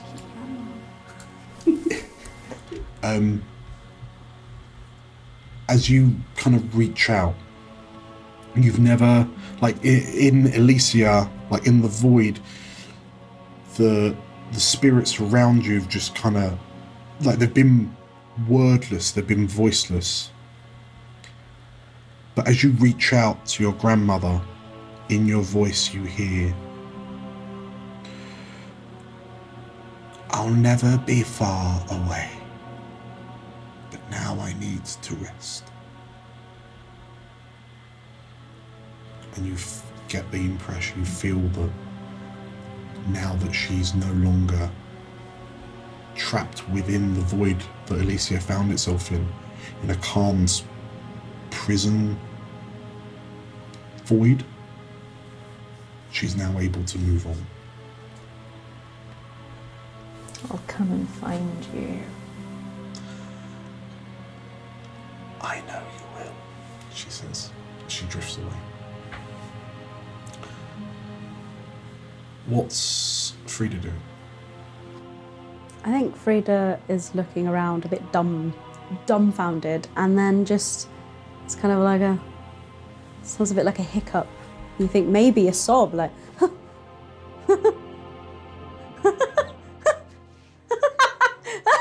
and then just laughter. Just this laughter to the point where tears just start forming and streaming, and she's just looking around at everyone, just laughing.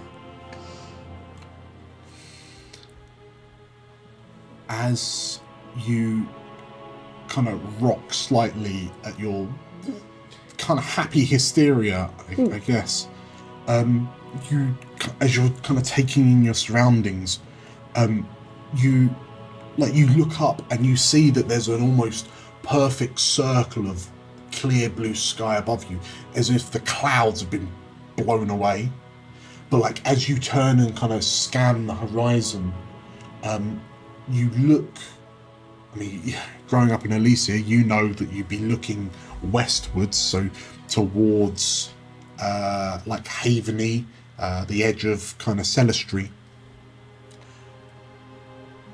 And you notice that in the distance of this place that you're in, there appears to be a cliff line a way away. And as you peer, you feel like you can see buildings along the cliff line and down, like you don't see much of the cliff given the skyline, but there seem to be buildings down the side of it as well. But you feel like you don't know if there's ground between you and them, but there's civilization over there. Yeah. I start pointing and I start like kind of like pointing out to other people, and I'm still laughing, and it's just and I just so full of like overwhelming hysterical excitement that I'm almost like dragging people along to be like, and it just starts, we can leave.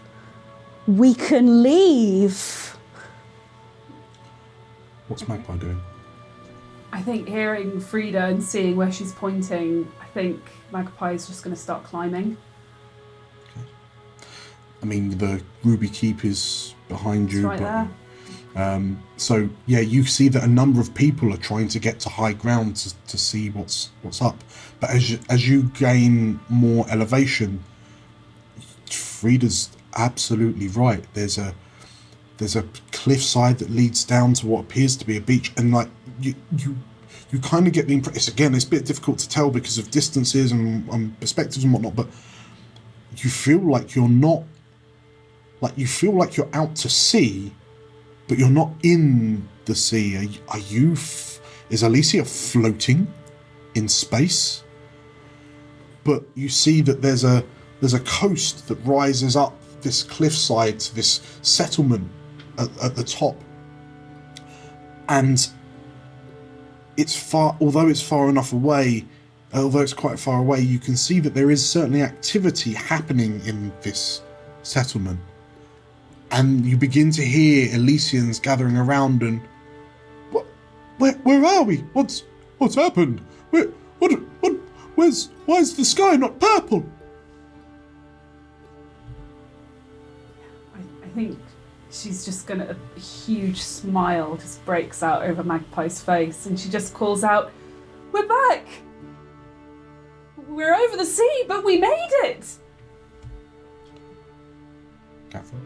I think from hearing everyone else shouting we're back, he's going to scan the crowds and see if other people we know have made it.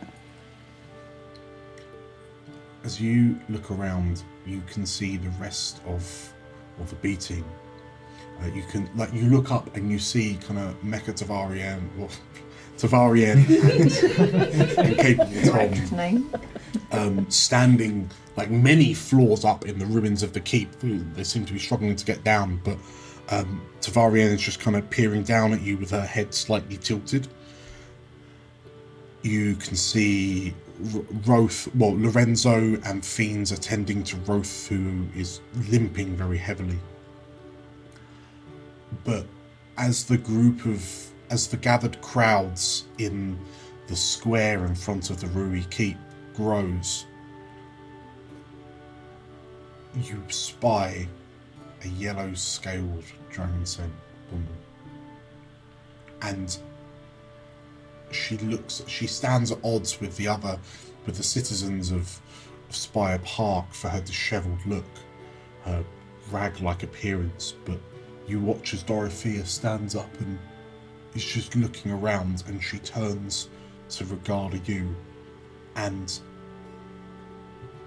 you've never seen,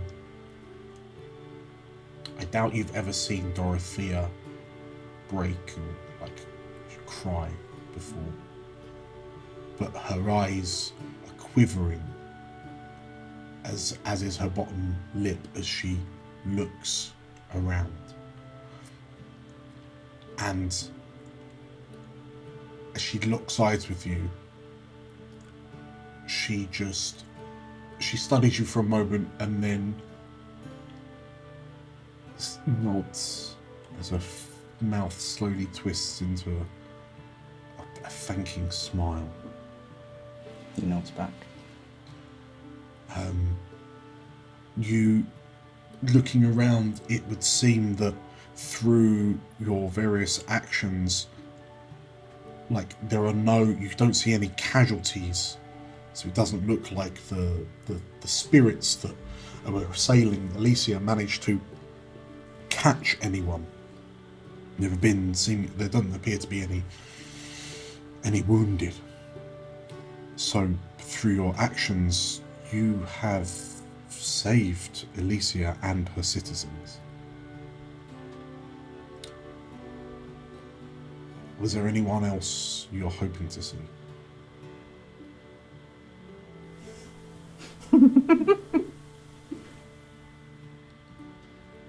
I think some other people who we've met just sort of along our way, he's assumed that he's probably not going to see Songbird and Velka.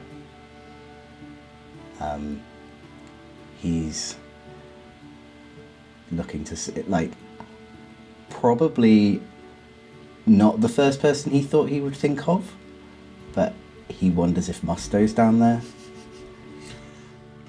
As you wonder, you hear from the crowd, out of the way! Someone get me a box! And, you see a tight-fitting pork pie hat emerge from the crowd, as Musto looks around at what's going on? What's happening? He starts shouting, and you see him shouting to a couple of the gathered cobbles that are kind of lurking nearby, and he's like, "You, knowledgeable Tom, where are we?" And you just hear, "You ain't my boss anymore." And you just see, Musto just you get the impression he's just hands on his hips, shoulder height with everyone else in the crowd, just looking around, and he pops his hat off and starts scratching his head as he begins to try to gauge what's happening.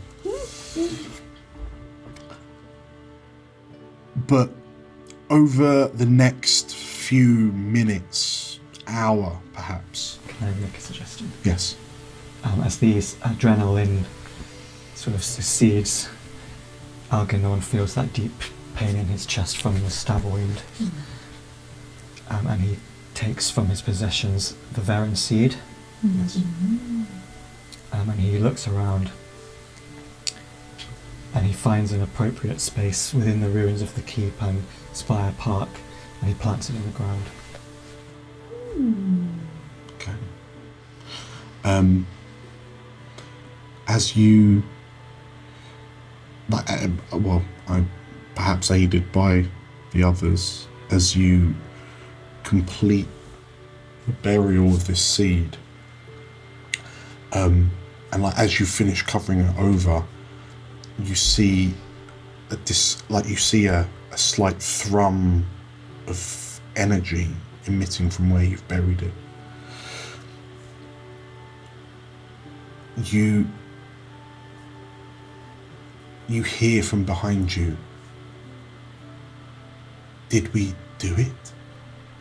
And as you turn round, you see Devira with Velka in his completely blackened, eye goggles cracked and smashed, with one arm over her shoulders as she emerges from the ruins of the keep. "Did we do it?" she repeats. I'm not sure if it was us, but it definitely happened. Perhaps divine intervention. As you say that, the rest of you, you're overhearing some of the conversations from the crowd, and the bewilderment of being in a new place seems to have passed, but you start to hear some people start to question, "What? How did we get here? What?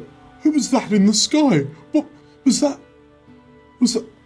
That was a Khan, wasn't it? That was a Khan.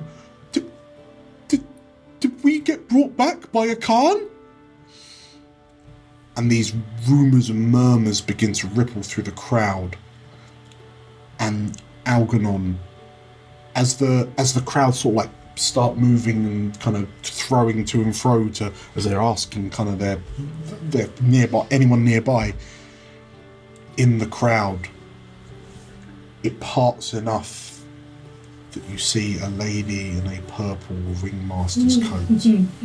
And as she closes her eyes and smiles as she listens to these questions being asked, and she opens her eyes to look to the five of you, and as the crowds blend in front of her again, Taro is gone.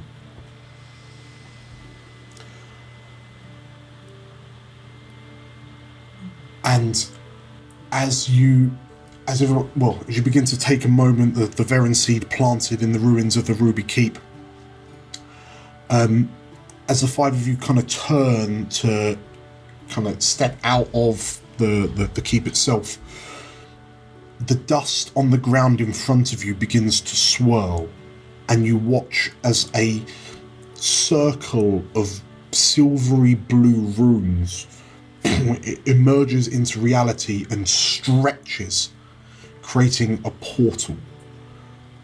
And from the portal emerges a Lorovar man in a fine grey coat, a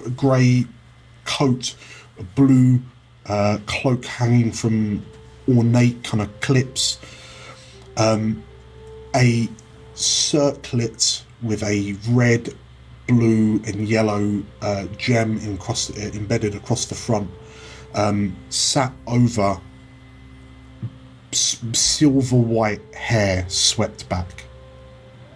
Following behind him is a much older, a gruffer, broader shouldered Lorovar man with short cut grey hair, a relatively well maintained beard, in a long coat, like a long jacket of sorts, a firearm over his shoulder, and an eye patch over his left eye. And the white-haired Lorovar man emerges, and seeing you as the first, he turns around as a portal closes behind him, and excuse me for interrupting. I was wanting to ask where you've just come from. My name is High Magister Meridius Redan. This is Carmichael Comstock of the town of New Prosper. We have some questions to ask you.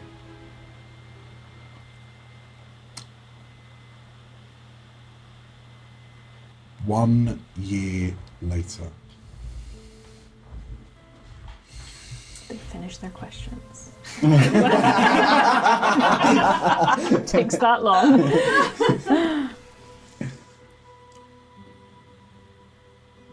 A whole year has passed since the city of Elysia rematerialized above the seas south of the town of New Prosper in Elsewhere. Connecting to what you've discovered is one of many explorer expedition founded towns. Elysia has been returned to the fold, so to speak. A curious floating city about a half mile off the coast of the landmass. Let's start with Frida. Where do we find her a year later?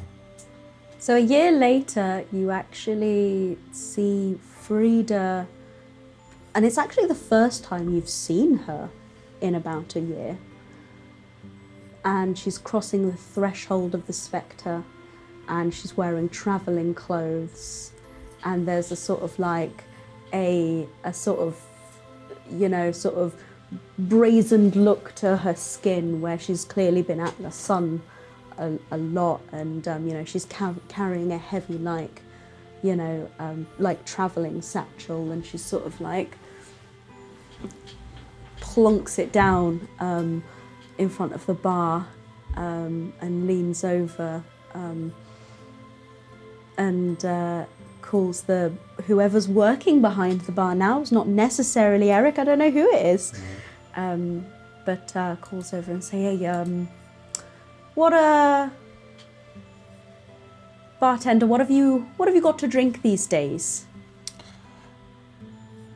The figure stops and turns round, and perhaps you're glad to see the familiar face of Eric, who... Frida? By the gods, girl, you've been gone for... How are you? I'm all right. I'm, you know, I'm good. I'm good. I've been away for a while, but I'm back. Just specifically to have a drink at your fine establishment. Oh, well, I mean, it is a bloody fine establishment. I'll give you that.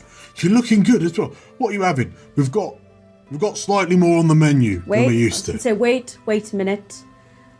To be honest, Eric, I'll take anything as long as it's never been near a bloody mushroom in its life. He looks to you, and as he turns to the now fully stocked bar shelves behind him, don't you worry, I think we can sort you right out, he says. Fantastic.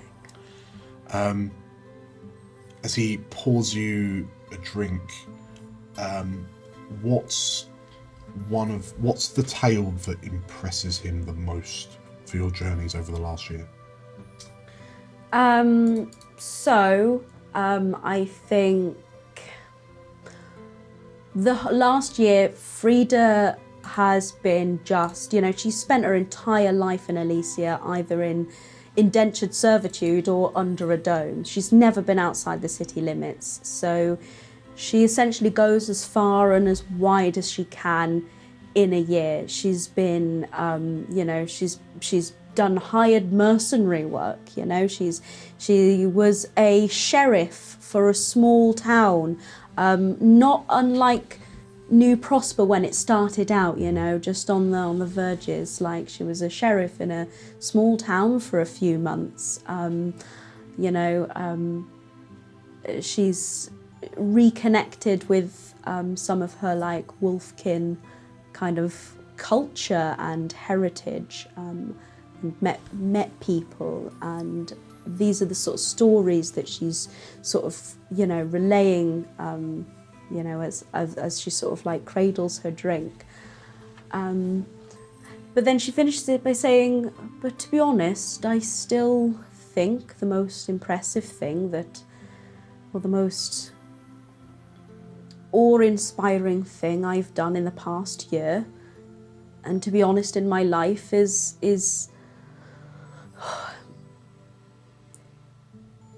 meet the people that meet my family, you know, that I made in this city, and now I'm back. I'm back to see my family. He kind of nods, and there's an almost fatherly warmth in his face as you tell him the story. Speaking of, where are the buggers? Are any of them still left? Well, I mean, well, he ums and ahs, and well, when it comes, so I suppose, well, let's start with Atta. Where do we find Atta 1 year later? There is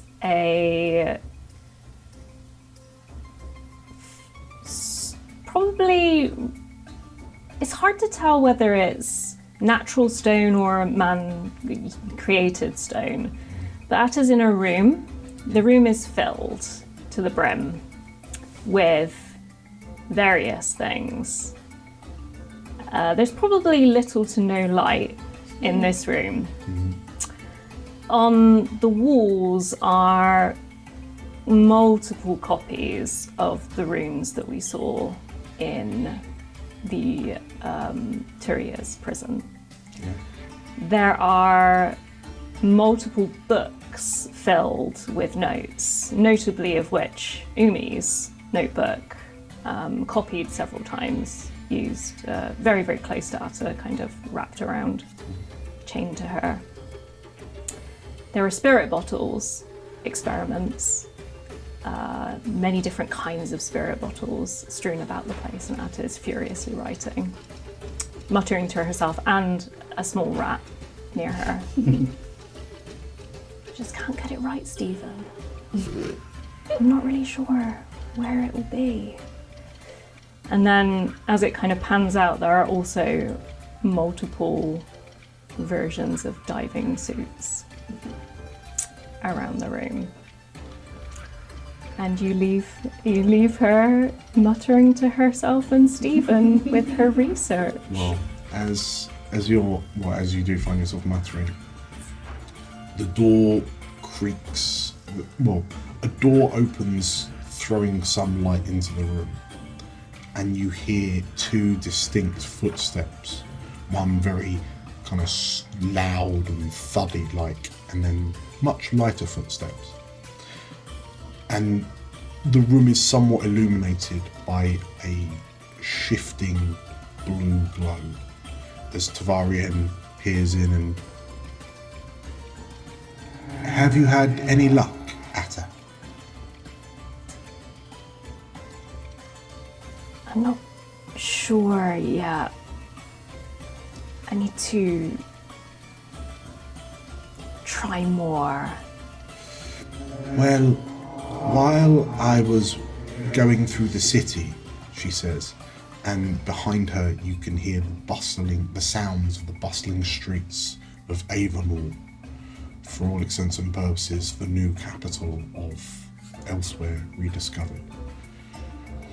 While I was walking the streets, I bumped into this wonderful young lady, she says, and you hear a tut from the figure stood behind her.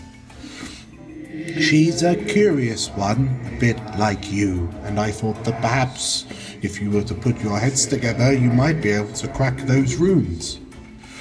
And Tavarien steps to the side to reveal a brown grey skinned Terran sprite woman with a mohawk down her head. And the sprite steps in, looks around, and by the divine, she says as she looks around, my name's Galena Opperman. Sounds like you've got a bit of a riddle, she says. Are you interested in crystals? Oh, yes, says Galena. Where do we find Cavern? Cavern is standing on a sort of dirt path, sort of near New Prosper, and looking up at Elysia, which is floating.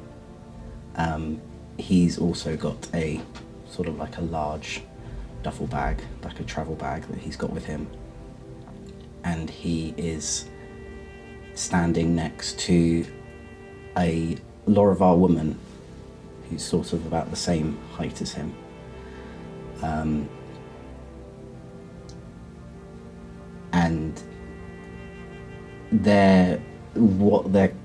it's almost like they are just parting ways at that time. And he is standing with his sister, who he was able to find through records. And both of them started looking for the rest of their family, but they have had no luck as of yet. But he has said that he wanted to return back to Elysia for a little while and see if he can find anyone that he remembers from back then, from a year ago. News of Elysia's return has certainly kind of rippled through the expedition towns that have been founded, and perhaps for you all, it's quite surprising to see just how much ground has been covered over the past, 2 years when you first arrived, and all the progress that's been made since, as you discover that Elysia elsewhere is 3 years beyond the eschaton. And there are some who have some lost Elysians who were left behind have begun to return. But as you're stood with your sister, we missed you dearly, Catherine. I missed you too.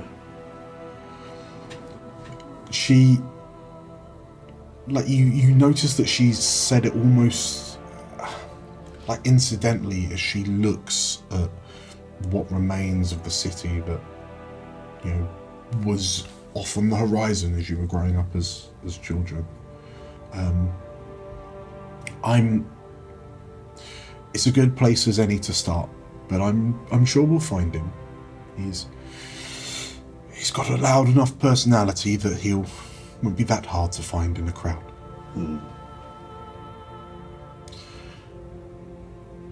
I wanted you to know that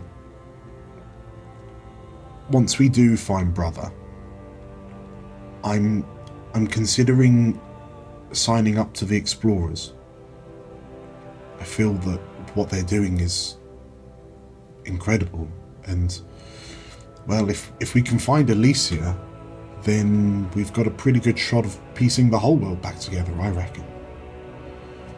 And if you wanted to join me, I'm sure all three of us could go, but I appreciate if you want a little slice of home instead. Yes, I made a new family while I was in Elysia, and that's hard to step away from after all we've been through. And maybe when I'm a little older, I'll join, but I've still got a lot of Now with the brand new world, I've got a lot more fun to have. Your sister nods, and then maybe we can explore it together again. I'd like that. And she smiles as she looks back to the city before the two of you make your way to the nearby portal system to teleport to the floating city. Where was Magpie 1 year later? I think Magpie is still in Elysia. I think she took a role in helping to clean up after 2 years in the void, and she's been helping to locate and reunite family that were outside of Elysia when the bubble sprung, when the Eschaton happened, and reuniting the sort of orphans and lost family members with each other, kind of helping to just re-establish some sense of order and around the city, and just helping out where she could. I think rather than trying to get back with her blood relatives, she's living with Samuel, I suspect. But I think now that a year has gone past, she's probably thinking that her role in rebuilding the city is coming towards an end, and she might be thinking about spreading her wings and leaving to explore some of this world that they've been reunited with.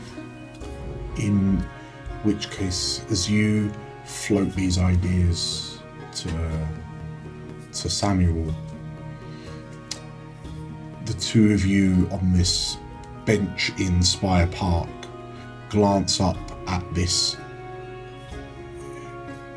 enormous tree that over the past year has just exploded in size, fully encapsulating what was once, or overgrowing what was the ruins of the Ruby Keep.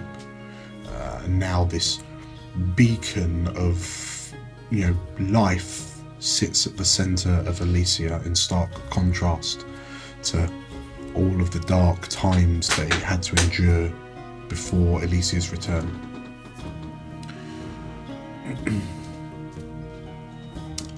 Are you sure you want to leave? Samuel says to you. It's a big world out there. I mean, and they still don't know everything that's waiting for us. I mean, there's still all these expeditions going out, but haven't you had enough excitement for one lifetime? Samuel, I spent the first, up until today, as I'm speaking to you now, on a path that I didn't want. I was confined, and now I've spent a year helping to re-establish the city so that it can be even a shadow of what it once was. I just want to get out there, and a lot of it remains unexplored, but there are still people in need in the parts that we know. It won't be forever. I'll be back. I need to live a little. Samuel looks visibly kind of glum for a moment, and then he kind of rallies himself and gives you like he puts on a brave face as he smiles to you, and wherever you end up, just know that we'll be waiting for you here if you decide to come back. But you've done amazing things in this city, and if that's anything to go by, you're going to be amazing throughout elsewhere. The only reason I can go in good conscience is because I know I'm leaving the city in such good hands. He kind of looks away a bit bashful. And maybe you should go then before you inflate my head too much. And he sort of like takes his glasses off, cleans them, and as he places the spectacles back, he puts an arm around you and kind of pulls you in for a hug. You got this, kiddo, he says. Thanks, Dad. As he looks back up to the tree in the centre of Elysia. And where do we find Algernon? So, Cadwallader Manor is now part of a complex of several buildings in the Ivory which have been refurbished, not for use as private homes, but as part of Cadwallader College. A new school not just for the public schoolboy, but for all the children of Elysia, especially the orphaned. And it doesn't just teach theology, but arcana, not just the history of Elysia, but the history and cultures of the entire world. On the campus is the new grove of the garden keepers Algernon has made good on his promise that the controlled burn would work in the end. And where Castle Antler once stood is now the ocean, the boating dock from which he oversees the rowing team, which isn't quite up to scratch, but one day he hopes might be a match for his beloved Morton School Sky Blues. And of course he is the co-headmaster alongside his elder sister, Devira Cadwallader. In which case, as you stand in what used to be the welcome hall of Cadwallader Manor, and now the welcome hall of Cadwallader College, the silver white-haired Lorivar man stood alongside you, kind of takes in everything, and Archmagister Meridius Redan looks to you, and I'd have to say you've done a pretty good job not polishing this up. I've seen quite a few impressive things on this tour, but so I suppose all that's left to say is, if you're still open to the idea, I'm more than happy to invite Cadwallader College into the Magister's Circle. This could be one of the finest spots of academia teaching the arcane arts in a safe manner. It's a prestigious accolade, to be sure. The students of this place could be the pioneers to the rediscovery.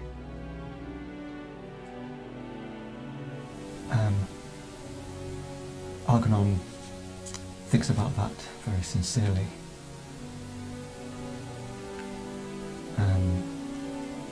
And then he's distracted by an incredibly naughty and irritating schoolboy that is frequently sent to his office. And he shouts after him, "Fairfax!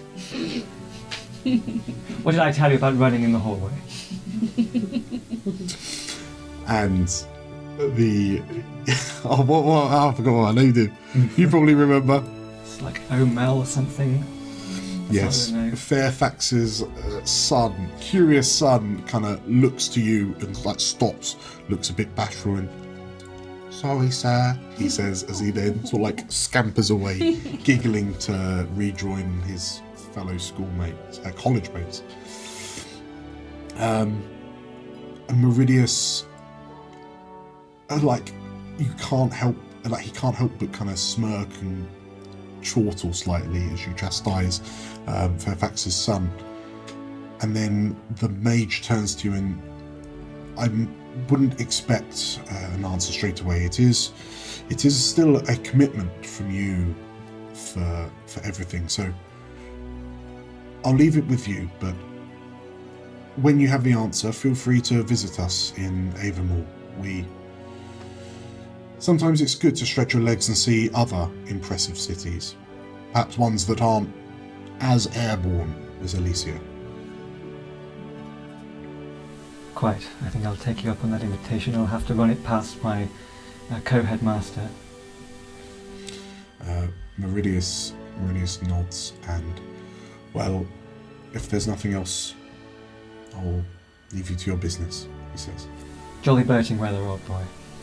Jolly boating weather indeed, Meridius smiles back, says back.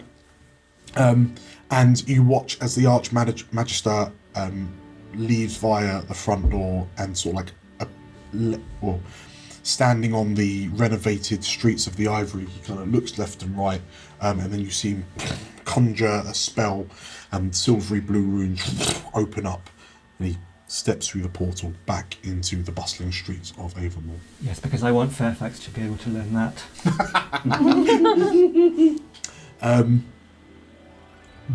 You hear a voice say, "That went well, brother." Well, of course it did. I was in charge. When you have a moment, there are a few new applications that have come through. Some of them seem promising.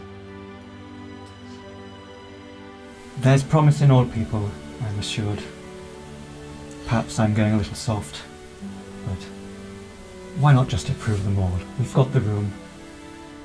She kind of raises her eyebrows as if to say, okay. But then she kind of nods and then, is it a bit chilly in here, she says. And then she looks up to the floating mana crystal overhead, and as she uses her now practiced crystal singing, the crystal overhead begins to glow slightly brighter, and you immediately feel this warmth, this greater warmth emanating from it. Much better. Okay, show off. And as she titters as she walks off, you glance out your periphery and you see Fairfax looking from around the corner and realising he's been caught. And then I just very secretly turn the temperature back down to a more comfortable level. Very, very good. So that's basically, from what I understand, that's basically where everyone's gotten to. But I'm pretty sure it's good timing actually that you're here, Frida. And as he says that, you hear the sounds of footsteps on the curving stairwell down into what was once a secret speakeasy and now is just a VIP only section of the Spectre. And Frida, as you turn to look, who is descending down the stairs? Cavern is definitely descending down the stairs. Yeah. And as he sees Frida, a big smile grows on his face, and he comes on and he squeezes your muscle again and he goes, "It's good to see you." If anything, they're a bit bigger. Oh no, I felt it. Bigger and bronzed.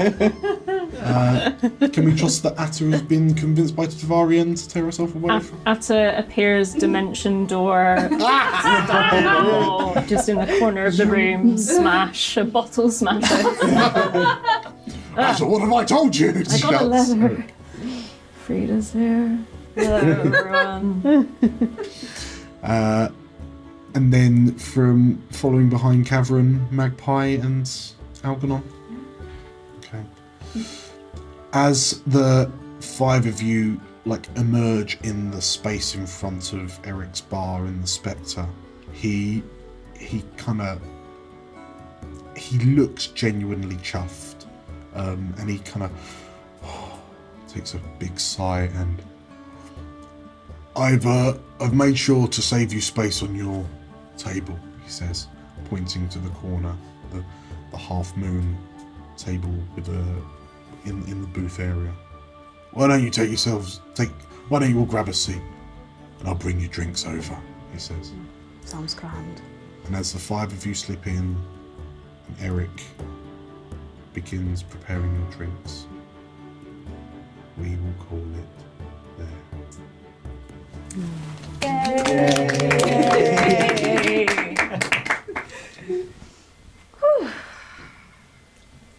Elsewhere. Oh no! Wait, what? In elsewhere. And the city gets dragged back into the void. Nephinae disappeared, so we never know.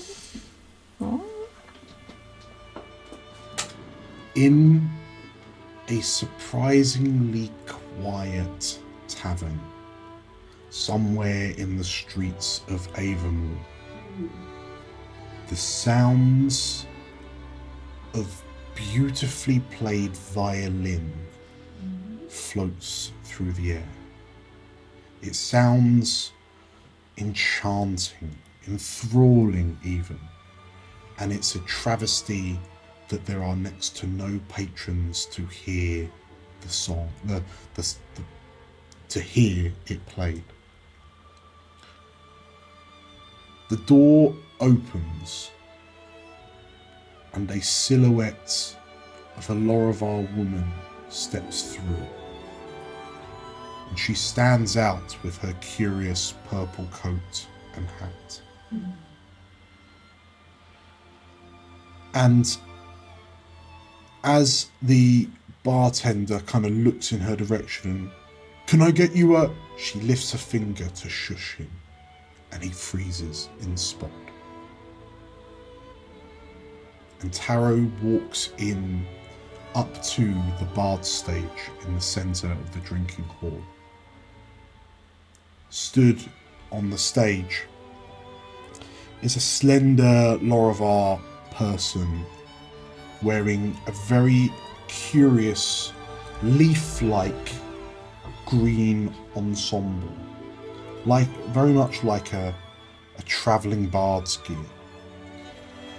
But his skin is curiously golden, his blonde hair flowing down over his left shoulder, over their left shoulder. And they stop the violin as Taro freezes the bartender. "Come now," they say. "That's quite rude." And Taro smiles. "It's good to see you. You've been quite a stranger these past few years." And the figure on the stage kind of tuts and dramatically flicks her hair back and, "Come now, you know I don't like that title. Unless it's uttered by these lot," he says. They say, gesturing to the frozen bartender. "Have you been keeping well, Valesius?" Taro asks. And Valesius gives Taro a look. A knowing look. You're still quite smug with yourself with what you did with Elysia, aren't you? Valesius says, as they step down from the stage, and placing the violin in a case. "You can't rest on those laurels forever, you know, sister." And Taro shrugs. "I always love seeing what happens when they ask questions. And now, I've made them ask one of the most compelling questions since the eschaton. Do you know the lengths they're going to see if what the Elysians were saying was true? That they saw a Khan? Oh, and to think that they thought he was dead? Oh." And Valesius looks thoroughly unamused.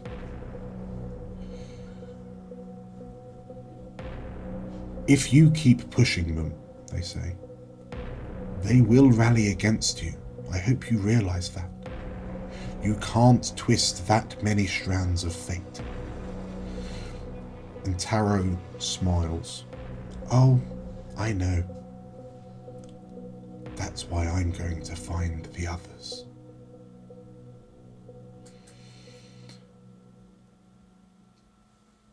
Congratulations, everyone, on completing Elysia Rising.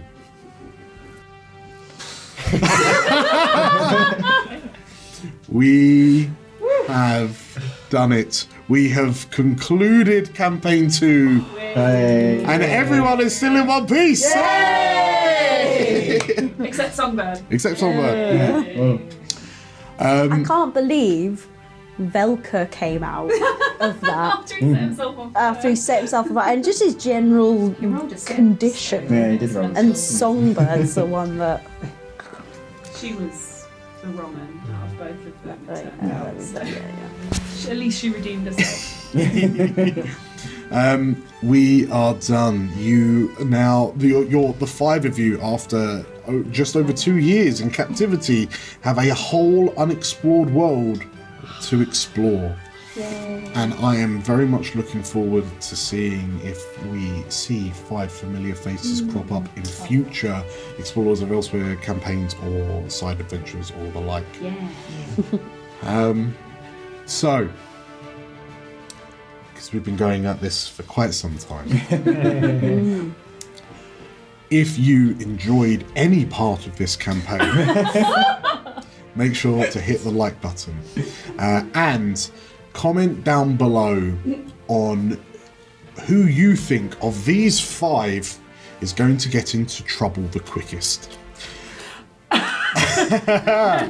And if you would like to see where the Explorers of Elsewhere setting goes next, make sure to hit the subscribe button and the bell icon for notifications of new releases, because I assure you there's going to be lots of them, and they're going to be coming up thick and fast. And there might be a few familiar faces in Campaign 3. So, thank you all for playing. Thank you all for watching. And thank you, Dan. We will see you in the next adventure. Bye bye bye bye bye. Bye.